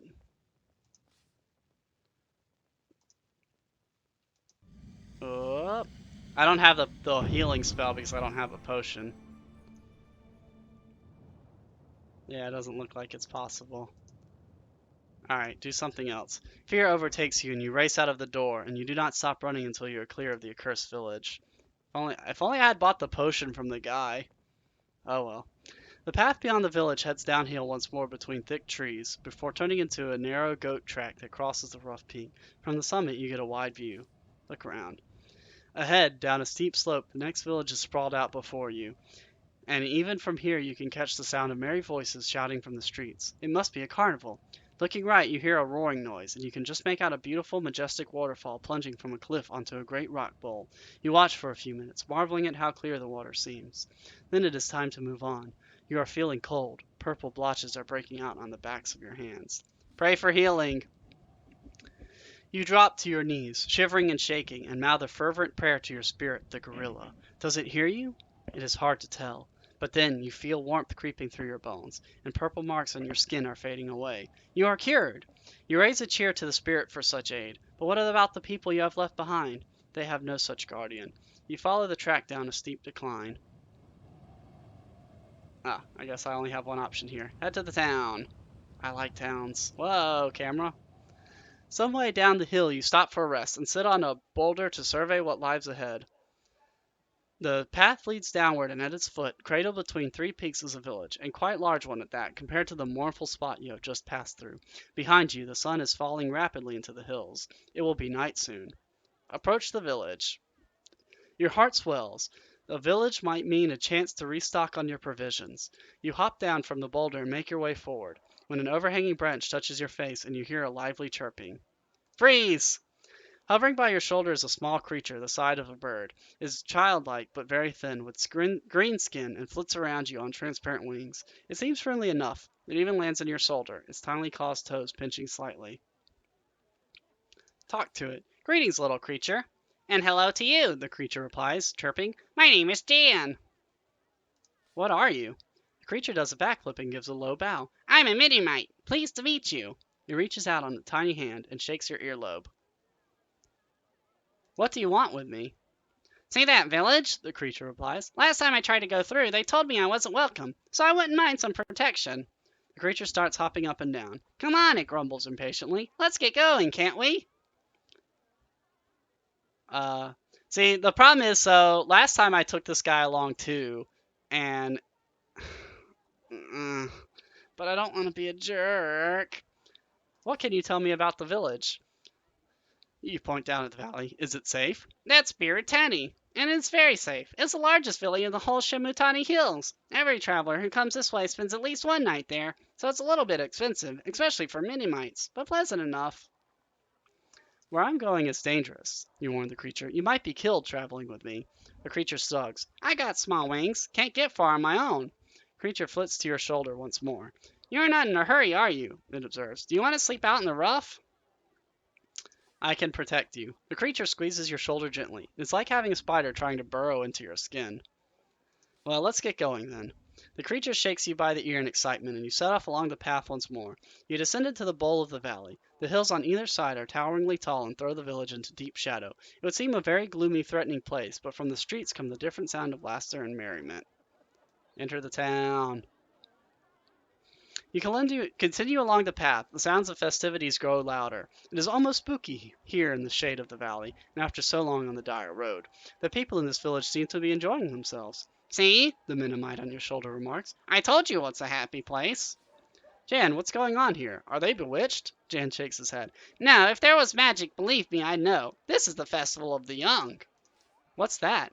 Well, take a look. Jan waves a little hand around the village. The idea is that once a year, the children are allowed the freedom of the village. It is a time of great fun, and lots of pranks. It becomes quickly obvious what he means. You pass the first few buildings, where you find a number of children sitting in the street and drinking ale from deep mugs.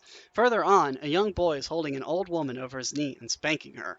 On the other side of the street, a group of boys is fighting outside a hut with a sign that reads, Glendragger's Tavern. It is all complete mayhem. Rescue the old woman! You stride over to the boy, intending to rescue the woman, but at the sight of your manner and sword, the boy puts her down and gets to his feet. And what are you about? He demands. I am the leader of this village for today, and I say, get to bed. Oh, weird. I only have one option this time. Last time I think I had the option to leave, too.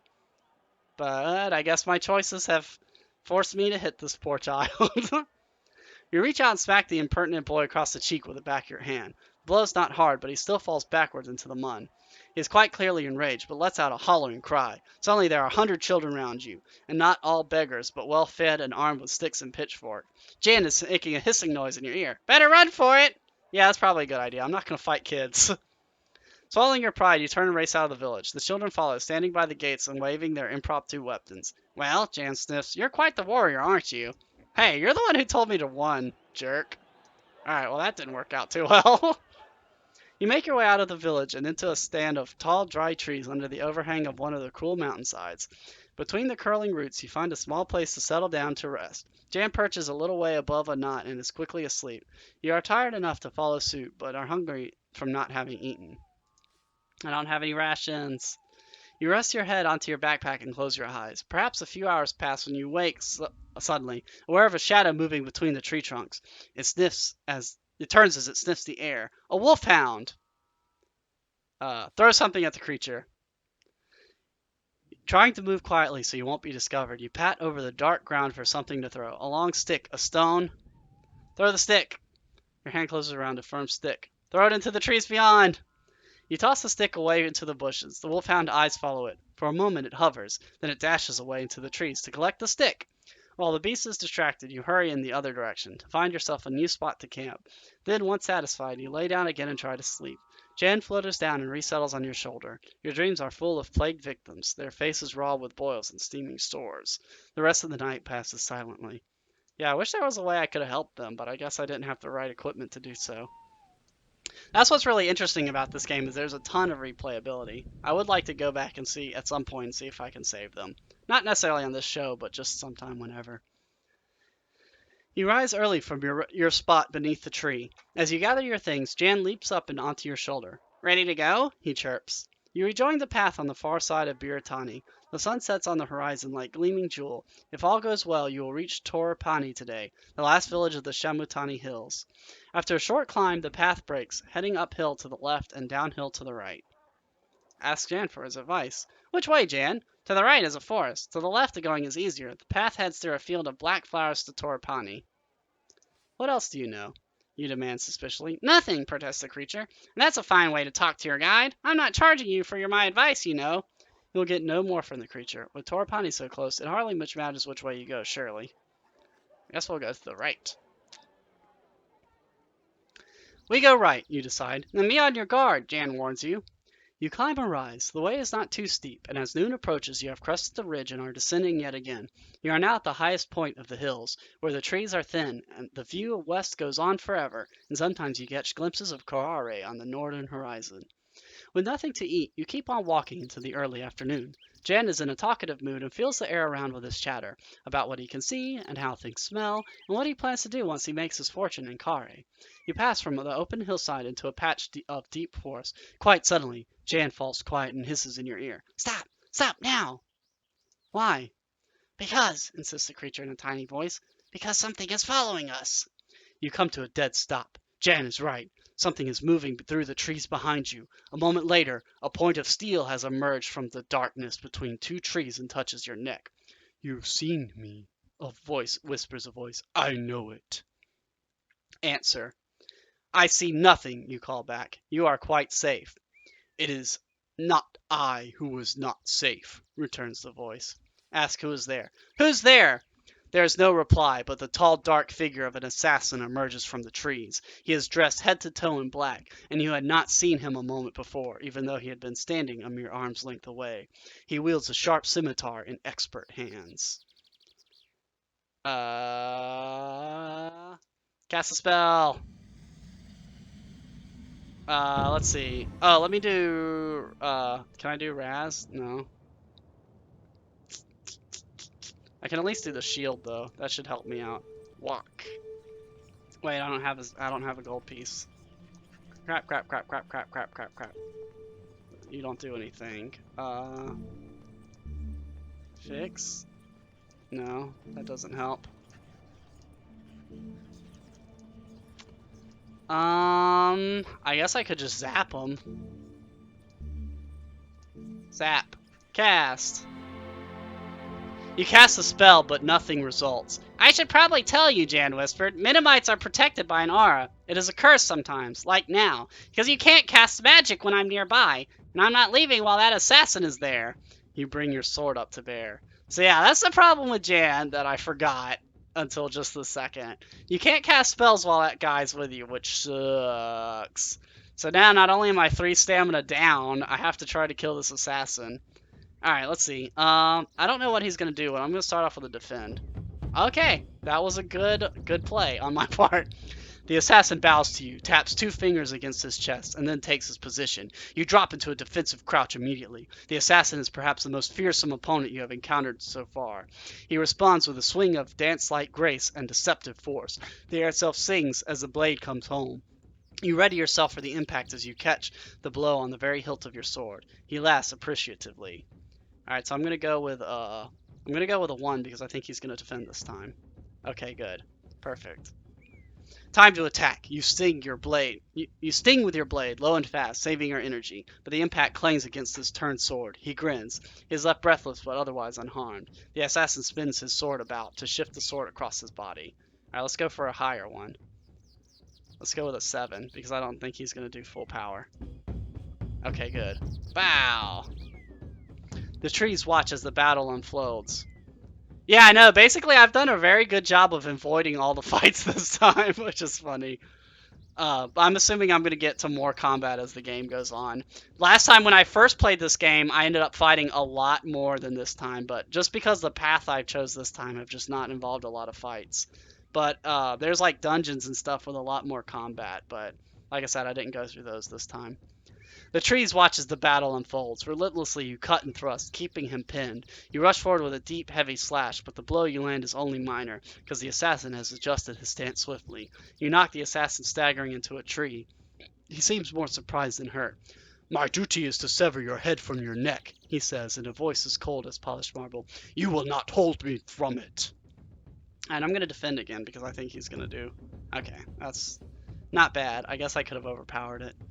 You drop yourself into a crouch as he tries a deep slice, but you roll out of the way, mostly unhurt. He nods to you wisely. Alright, let's go with a 5. Ah, dang, I wasted a lot of energy there. Acting quickly, you swing your sword fast in towards his chest, but the blow jumps back off his hilt of a blade. He grimaces with effort. He is bruised but not seriously hurt. The assassin swivels his grip. The weapon sings as it moves. Alright, full blown out attack, let's do it! Ah! Dang, again, I wasted some stamina. The assassin is ready to leap back into the tree line as you come at him again. Blood drips from the assassin's tunic. He curses under his breath. Closing his eyes, he murmurs a quick prayer as he sets his stance. Alright, defend. Okay, that was a good option on my part. You whip up your defenses as he powers forward, but it only tires him out. You are mostly unharmed. He raises one hand to draw a finger in the line across his throat. The assassin flicks the blade through the air, crouching as he moved. Full blown out attack, I think I can overpower him. Yes! Haha, take that. Leaping into action, you twist and lower your sword quickly. He is off balance and moving slowly, and the blade goes deep. He turns and tumbles, releasing his sword as he topples. I am not so proud as to not admit when I am beaten, he groans. You may finish me if you so choose, but if you do me an honor and use my own blade. Only 3 stamina lost, though. That's not too bad. Continue. The assassin is not dead, but lies on the floor, gasping. Spare him, because I'm a nice guy. Then get up, you tell him, holding your sword back, but not putting it away, yet. He nods and sheaths his own blade. You are an honorable man. I am glad to meet you. Now you have saved me. You own me, in part. My name is Flanker, and I am an assassin and thief. Why did you attack me? It is a simple matter. I pick on wayfarers for practice in hiding and in killing. I assumed you would be no match, especially when I saw your pet. He points briefly at the Minimite, who is currently hiding under a fold in your tunic. But I see I was wrong. He bows his head once, perhaps in respect, perhaps from the pain of his injuries. You are traveling to Kare? He asks. Yes. I go that way as well. I will not travel with you, but once you are there, perhaps I will see you. If so, I will not forget the debt I owe you. What is your business in Kare? You ask. He looks long into your eyes for a moment, then answers. The nobles of the city have heard rumors. Goblins are reopening the old mines, and they want to know why. They are arming for a war with the villagers, you tell him, remembering the conversation with the villagers in Dumpas. I would wager they are, Flanker replies, but it is not in search of iron that they have reopened the ancient workings. You know the histories of these hills, perhaps. They have not always been so poor, so underpopulated. Once, great and powerful men lived here, men of great knowledge in sorcery. Long gone now. Flanker shakes his head. Not gone. Changed. There is a village of giants in these hills. That is what those men became. The ancient miners once ran a great city spanning from the Kalhabad Sea as far north as the Jakir mines. That was where they mined the ore that forged the crown, and that metal, that power, which the goblins are searching for. If Mampang should rise, it will be their only hope. Will they find it? Flanker breathes heavily and painfully. Perhaps, though they say the ancient left terrible guardian behind. He bows his head again. This time it is definitely from pain. Go, he hisses. You cannot aid me. Yes, I can. No, you reply. I have caused your wounds. I will help you. He grins with gritted teeth. Are you a doctor? I do not think you are. Bind his wounds. Tearing strips of dark fabric from his clothing, you bind his wounds tightly and the bleeding lessens. You are too kind a man who was about to kill you, he murmurs. Let that be your lesson, you reply as you gather up your things and head out of the forest, leaving him behind. You have a sense that you have made a powerful friend. Yay, I got an assassin buddy. Although that fight did hurt a lot, but I'm still okay.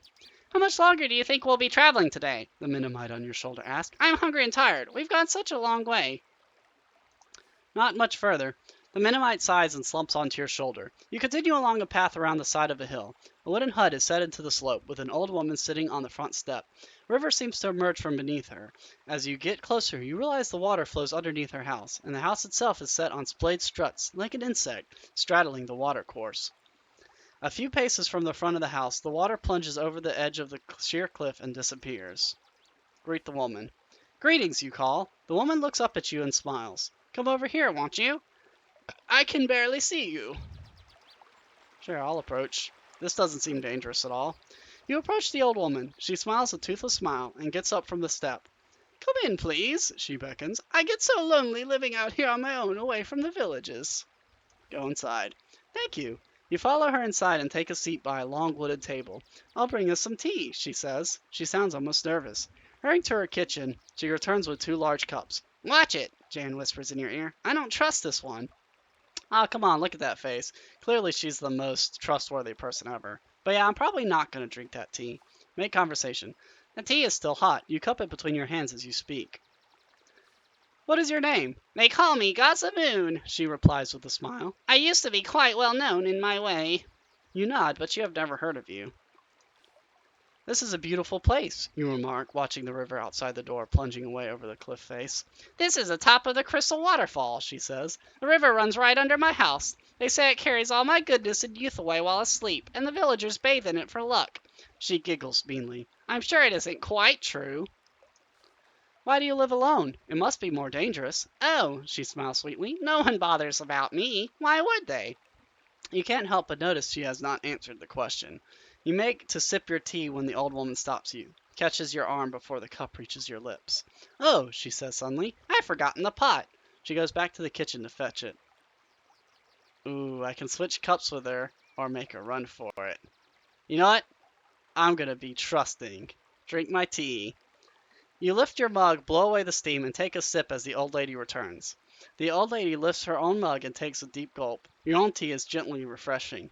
Then she sputters and coughs and grips her side. Help her. Something wrong? Oh, no, no, she replies, trying to smile, but clearly doubled in pain. Stumbling and almost falling, she staggers to her kitchen and gulps down another drink. When she returns, she seems much better again. I'm not as young as I was, she explains. All the same, she pushes her tea to one side. But tell me about you. You're a traveler? Yes, that's right. I'm going to Kari. She claps her hands. How wonderful! Such a delightful city. Indeed, you answer. Tell me, on your journey, did you happen to cross or come an old man, did you? I've met a lot of people. Of course, she answered. But this one was special, very old, and carrying a spade from a spell book. Show her the page. You pull the spell page from your pack and her eyes light up. Giggling with glee, the witch snatches it. What is the spell, you ask? It is a spell of pest repulsion. You have no idea how useful it is around here. She shakes her head. 4 days ago, I was visited by a traveler such as yourself, but when I was away making tea, as I always do, he started leafing through my book and tore out a page. He must have been a wizard of power, because he vanished almost too fast for me to curse him. Will you uncurse him now? Well, she looks a little uncomfortable. I'd rather think it might be too late. I aged him to almost 130 years, you see. I wanted to slow him down, but instead I sped him up. And she giggles. She fusses with the spade, repairing her spell book with some gentle magic. Shall I show you how useful the spell is? Please.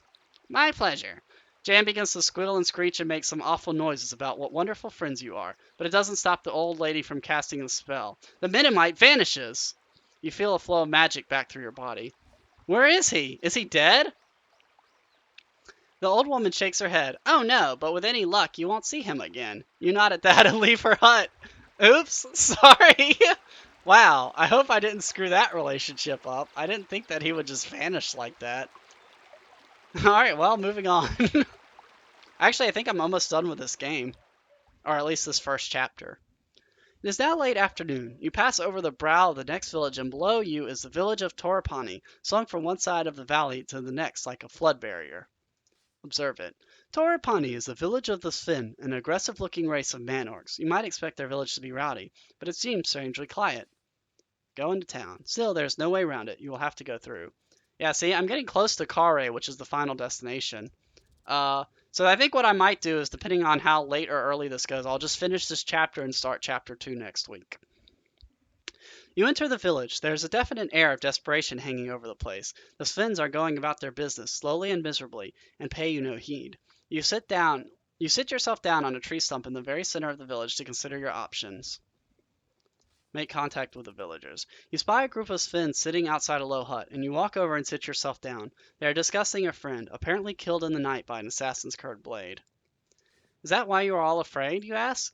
We are afraid of no thing, reports one of the Svens furiously, but no, much worse. Another Sven bangs his hand down on the table. But with Esh dead, who will save Tia? Who is Tia? Our flower. The Sven who answers wipes a tear from the corner of his eye, scratching himself painfully with an uncut fingernail. Tia is Chief's daughter, the other Sven says. Esh was to save her. Now Esh not alive, so Tia soon not alive. What happened to her? Goblins. They sacrifice. Sacrifice! He is unsure of the word, so mimes a gesture like stabbing downward knife blade. Yes, sacrifice to great cave demon. Trouble is, another says, our village die if chief line end. Tia is end, so if end ends, we end. All very sad. Very sad, they all agree. Who you? One asks suddenly, as if thinking of it. He prods you with a chest. Traveler.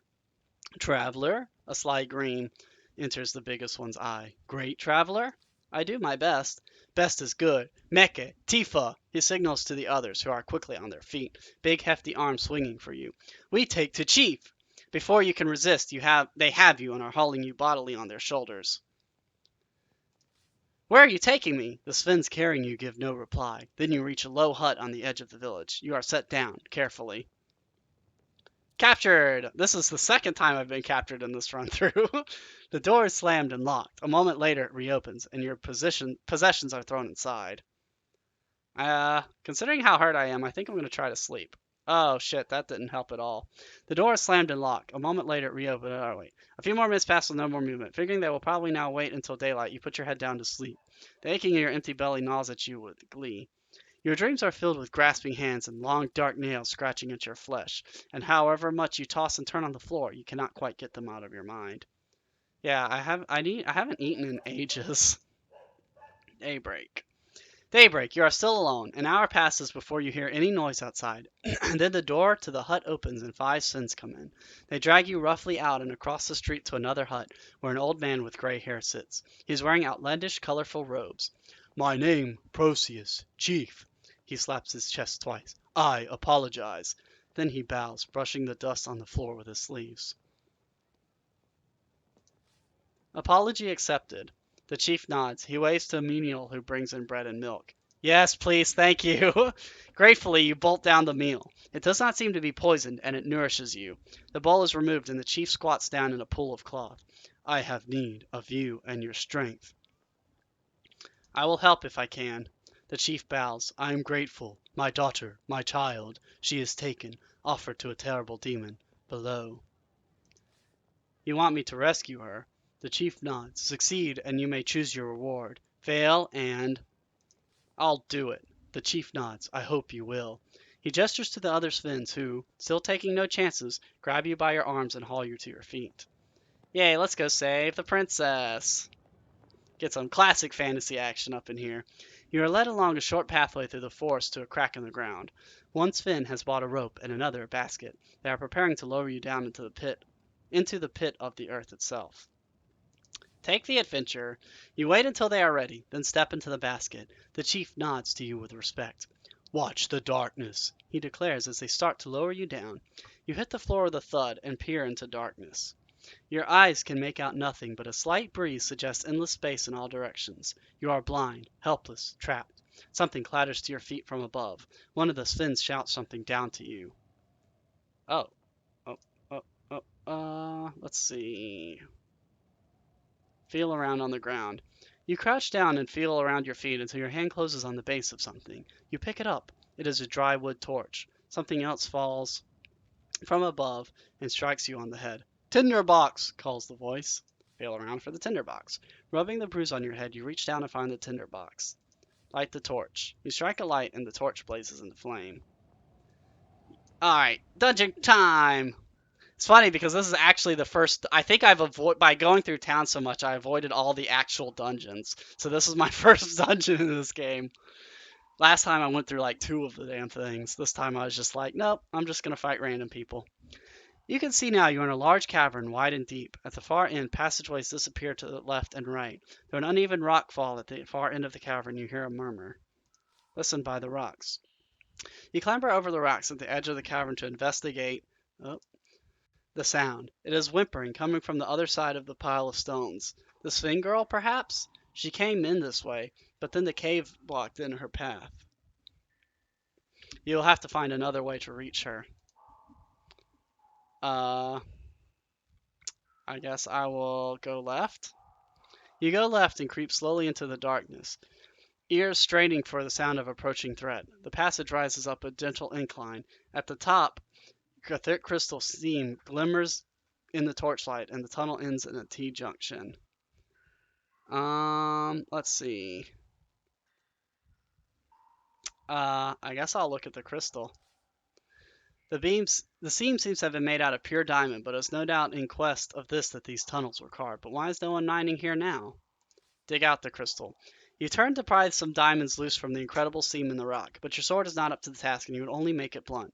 You could perhaps return with a proper pick, but only if you escape these tunnels first. Don't I have a spell to do the way to go?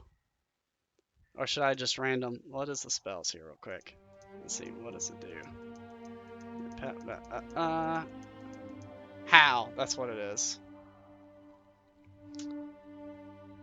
Or means of defense upon present. Yeah, let's try that. Because I'm scared. I'll burn 1 stamina just to see. Well, I guess I can't use a spell book right now? Dang. Oh, I guess I'll go left. You take the left passage. You walk down the passageway for several minutes to slip on some dirt, and the ground beneath your feet gives way. You plunge into a hidden pit and land on something soft. Look around. Not yet counting your luck, you look around, and sure enough, you are out of the frying pan and into the reptile den. You are in a pit of snakes.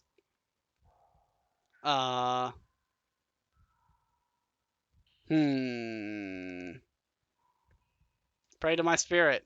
You whisper a fervent prayer to the gorilla, your spirit. Does it hear you? The snakes are gathering around you, coming closer, and they begin to climb the walls, holding themselves erect, until they form a living ladder that stretches up the passage above. Climb it quickly. You steel your courage and climb quickly back up to the tunnel above. Back on firm ground, you give thanks to your spirit, but you are aware you will not now be helped again. You are soon back by the crystal seam, where a side passage opens on the right. Go straight on. You push on. Here the cave system widens. Pendulous stalactites hang from the ceiling, as if about to fall and skewer you into place. You skirt between them, following a thin, safe path until a passageway appears on your left. I guess go straight on. You creep forward through the dark. The passageway slopes down a short way, then a crack splits on the wall on the right. Two stones are tacked on top of each other against the wall here. Examine the stones. There's nothing special about the two stones except they happen to be on top of one another. I guess I'll go straight. You move onwards along the tunnel. The tunnel twists and bends sharply. I have no idea where I am, by the way, as if carved by a river now long since dried away. You lose all sense of which way is which, except to keep going forward where the passage you are following splits. There's a stacked pair of stones here as well. Left. You slip through the opening in the left wall. The cave floor here is an inch deep with water dripping from an arched ceiling far above. The droplets that land on you are ice cold and run like sharpened claws down your back. A few strides further on, the path you are creeping through finishes at another fork. A single stone sits by a wall. Let's go left again. The rock wall passage turns from natural stone to something carved and shaped by ancient hands. There is an occasional mark of lettering, now half rubbed away by time, spelling some message of doom. Then the passage ends, quite abruptly, sealed in a door. Open it. You push open the door slowly, then catch clicks, and some ominous rumblings start. Behind you, a wall is rising from the stone floor to seal off your escape. Go into the room. You push forward into the room undeterred, only to be met with an appalling sight. There are hundreds of gallons of water rushing towards you. You are swept off the ground as the room and corridors fill. You are sure to drown. Do I have any spell that could help me here? I don't think I have anything that helps me breathe. Sap. I think I might just be out of luck.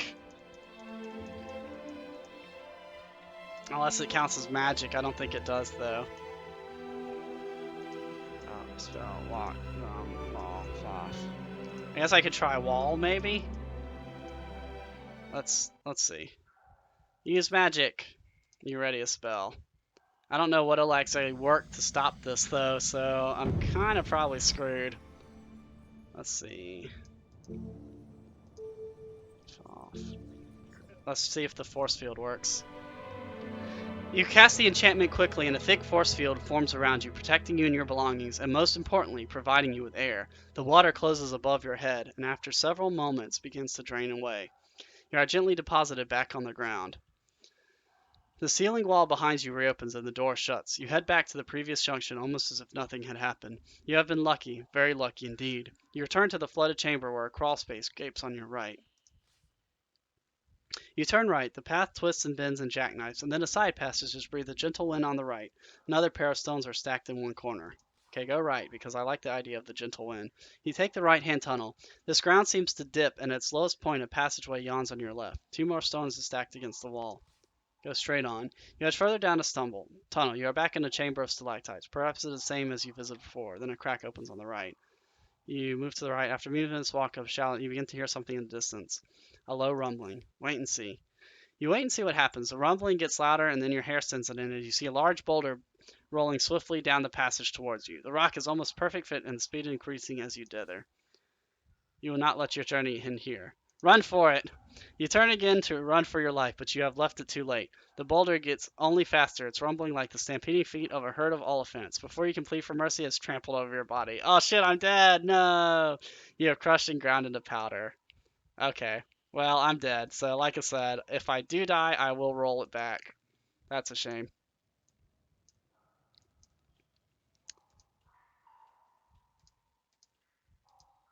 Okay, let's try the caves again. Boop. Okay, let's try going right this time. You turn right, creeping forward. It passes away. Stones attacked. Examine the stones. Let's try going right this time. Go left. Okay,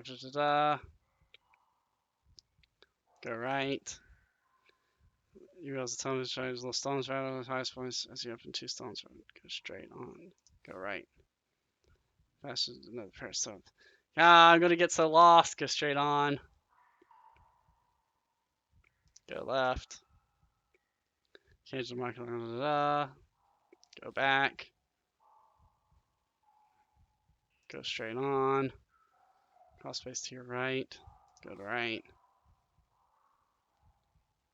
Go straight on. Go back up ahead. Go right. You've definitely been this way before. Go straight on. Oh, geez, I'm totally lost. How do you? Oh wait, hold on. You squeeze through the gap in the white wall. You hear it pass away when you hear an echo of whimpering coming from the corridor. Your torchlight falls along a frail shape. Hiding in the shadows is a young Sphinx girl, stacking stones into hundreds of little towers. Look for traps. You run the torchlight around the walls of the cavern. No switches or triggers that you can see. The girl watches you with silent fear, and then the torchlight falls on a deep scratch in the rock. A claw mark. Suddenly there is a loud roaring from the mouth of this short cavern. The walls begin to shake and crumble. The sphin stone towers topple and scatter. To one side, a gap in the rubble begins to open, letting through a mean shaft of light. But before you can head for it, the roaring sound is joined by a scream from the Sphinx girl. You slowly turn and peer into the gloom back along the tunnel. Is there something moving? Something coming closer? Perhaps the roaring is the wind rushing through the tunnels. Something is coming! You hear the scrabbling sound of claws on rock, and the exit from the tunnel is blocked by a dark and looming shape. A manticore, huge and terrible. It stands between you and the light, and howls in a bloody rage. Look at the creature. The manticore is a foul hybrid created by evil sorcerers of old and steeped in bitter self-hatred. It has a lion's body and the tail of a scorpion, but its face is that of an old man and its thoughts are cruel and resentful. It sees you and rears back, flapping two enormous wings on its back. Alright, so this is definitely a place where my spell can come in handy. What do I want to try to do? I could try Raz. So 6, Jig, Gum.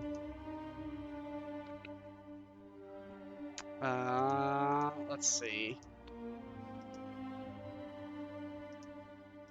Yeah, let's just try Raz, I think. Let's see. Use magic. Cast a spell. Well, let's see what's available here, I guess.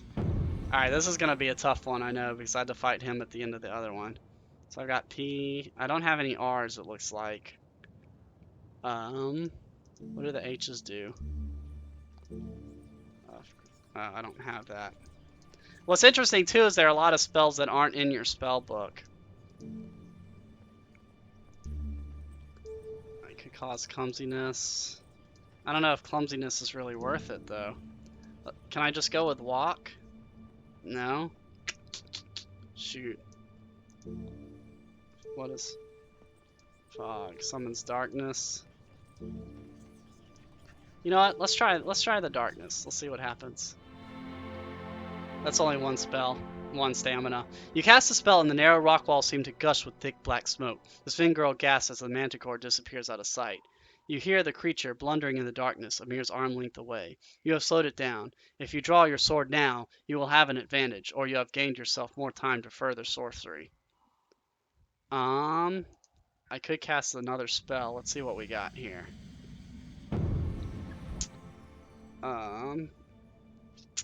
I got a different set this time. Mud. Oh, I don't have enough for that. I don't have that one.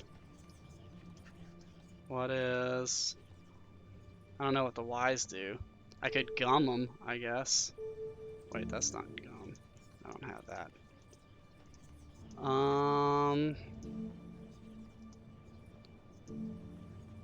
I could just burn them, I guess. You know what? I don't think I've really used an offensive spell. Let's just do it. Cast. You cast a spell, creating a huge fireball that you sling at the beast. It makes the damp rock wall sizzles as it flies before striking the creature in the side. It roars out in pain. The manticore roars through the darkness, making the walls of the chamber shake. But listening closely, you can hear a note of fear in its too human voice. It is still a beast of ferocious strength, but you have weakened it. You have to make this next and final spell matter, or take it to task with your sword. Alright, let's just fight it. I got this. Okay, so I've already lowered 4 from its thing. So let's see. You draw your sword and close in on the beast, eyes focused tightly on the terrible sting. Its breath through the magical darkness like the sounds, but at least you have caused it some injury already. Alright, I'm going to start off with a high one because I think he's going to be weak from all the stuff I've done to it already. Okay, no, that was bad. Ouch! The fearsome creature paces forward, teeth bared. You thrust your sword out in front of you, ready to strike hard through the dark. At the last moment, the manticore pounces, all claws off the ground and barred to plunge into your flesh.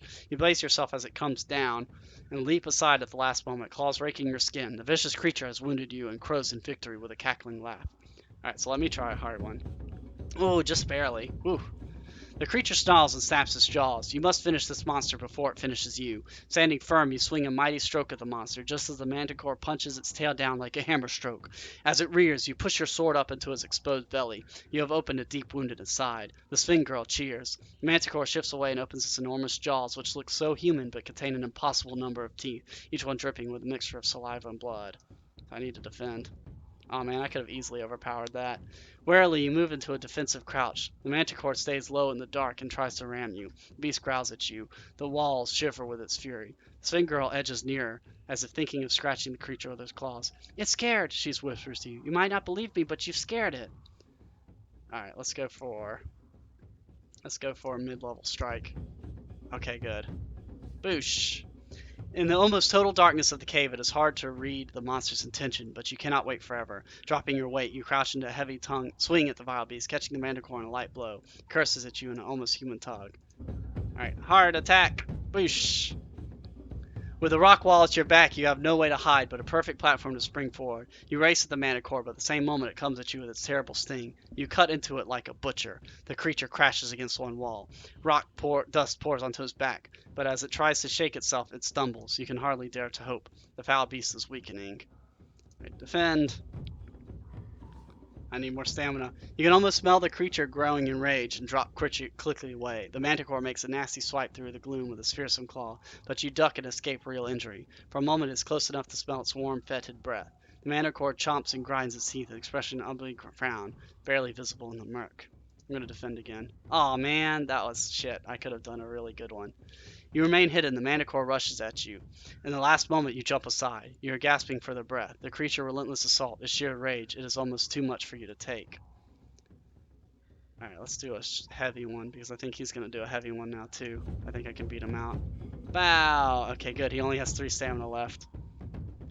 The manticore laughs at you with a human expression of twisted joy. You risk an attack charging forward. You rush the manticore just as it charges you. You catch it rearing up and exposed. The manticore screams and howls in a voice that is almost human. It is dying, slowly, fiercely, but nonetheless it weakens. The monster rears up onto its back legs and opens its wings to fill the room. Alright, let's go for it! Ah! Aw, dang, he's still got 1 stamina left. Racing across the stone, you charge headlong towards the manticore, slipping a light strike past its outstretched claws. It limps as it moves. The creature stretches its enormous jaws and roars. Yeah, I'm going to defend on that one. Ah, dang, I was thinking of going crazy and I could have beat him out. Warily, you move into a defensive crouch. The manticore keeps close to the floor in the gloom and rushes to knock you down.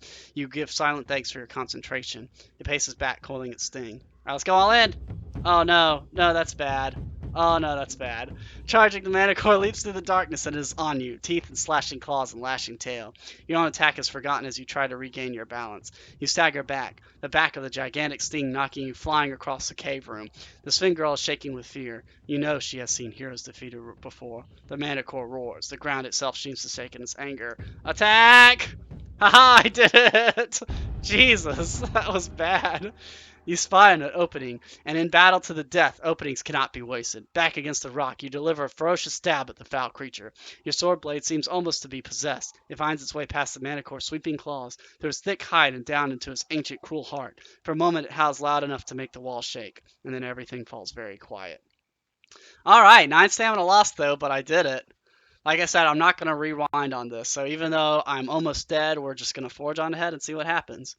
The only noise in the chamber is the hammering of your heart and the quiet breathing of the Sphinx girl. Thank you, the Sphinx girl murmurs, then, tugging at your arm, this way. She leads you towards the light, through a gap in the rocks, to the pool of sunlight in the first cavern. Escape! Yay! You wave the torch, hoping to attract attention. Tell the girl to call up. Girl, call to your father. The Sphinx child nods mutely, then bawls at the top of her lungs. Proteus, I'm here! Then something drops down, a rope with a basket on the end. Get it together, the chief calls from above. We'll pull you both up. Send the girl up first.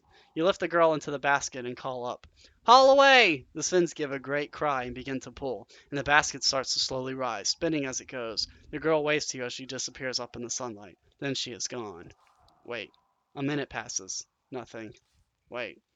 Another minute. Still nothing. No sign of sound or movement from above.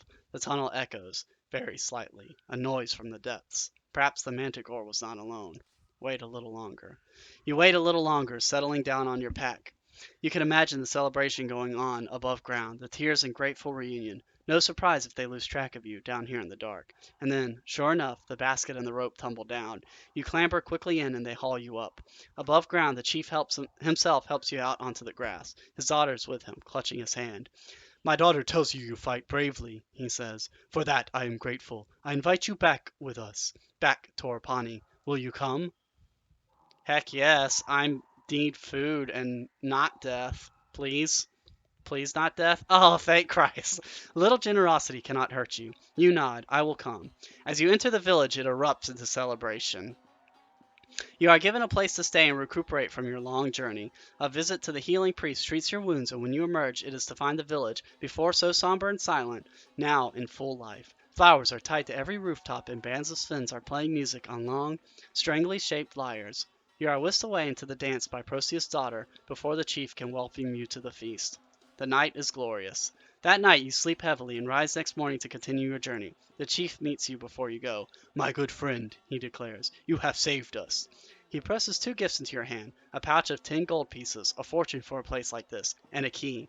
This open the south city gate of Kare, he tells you. I hope it is use. Time to go.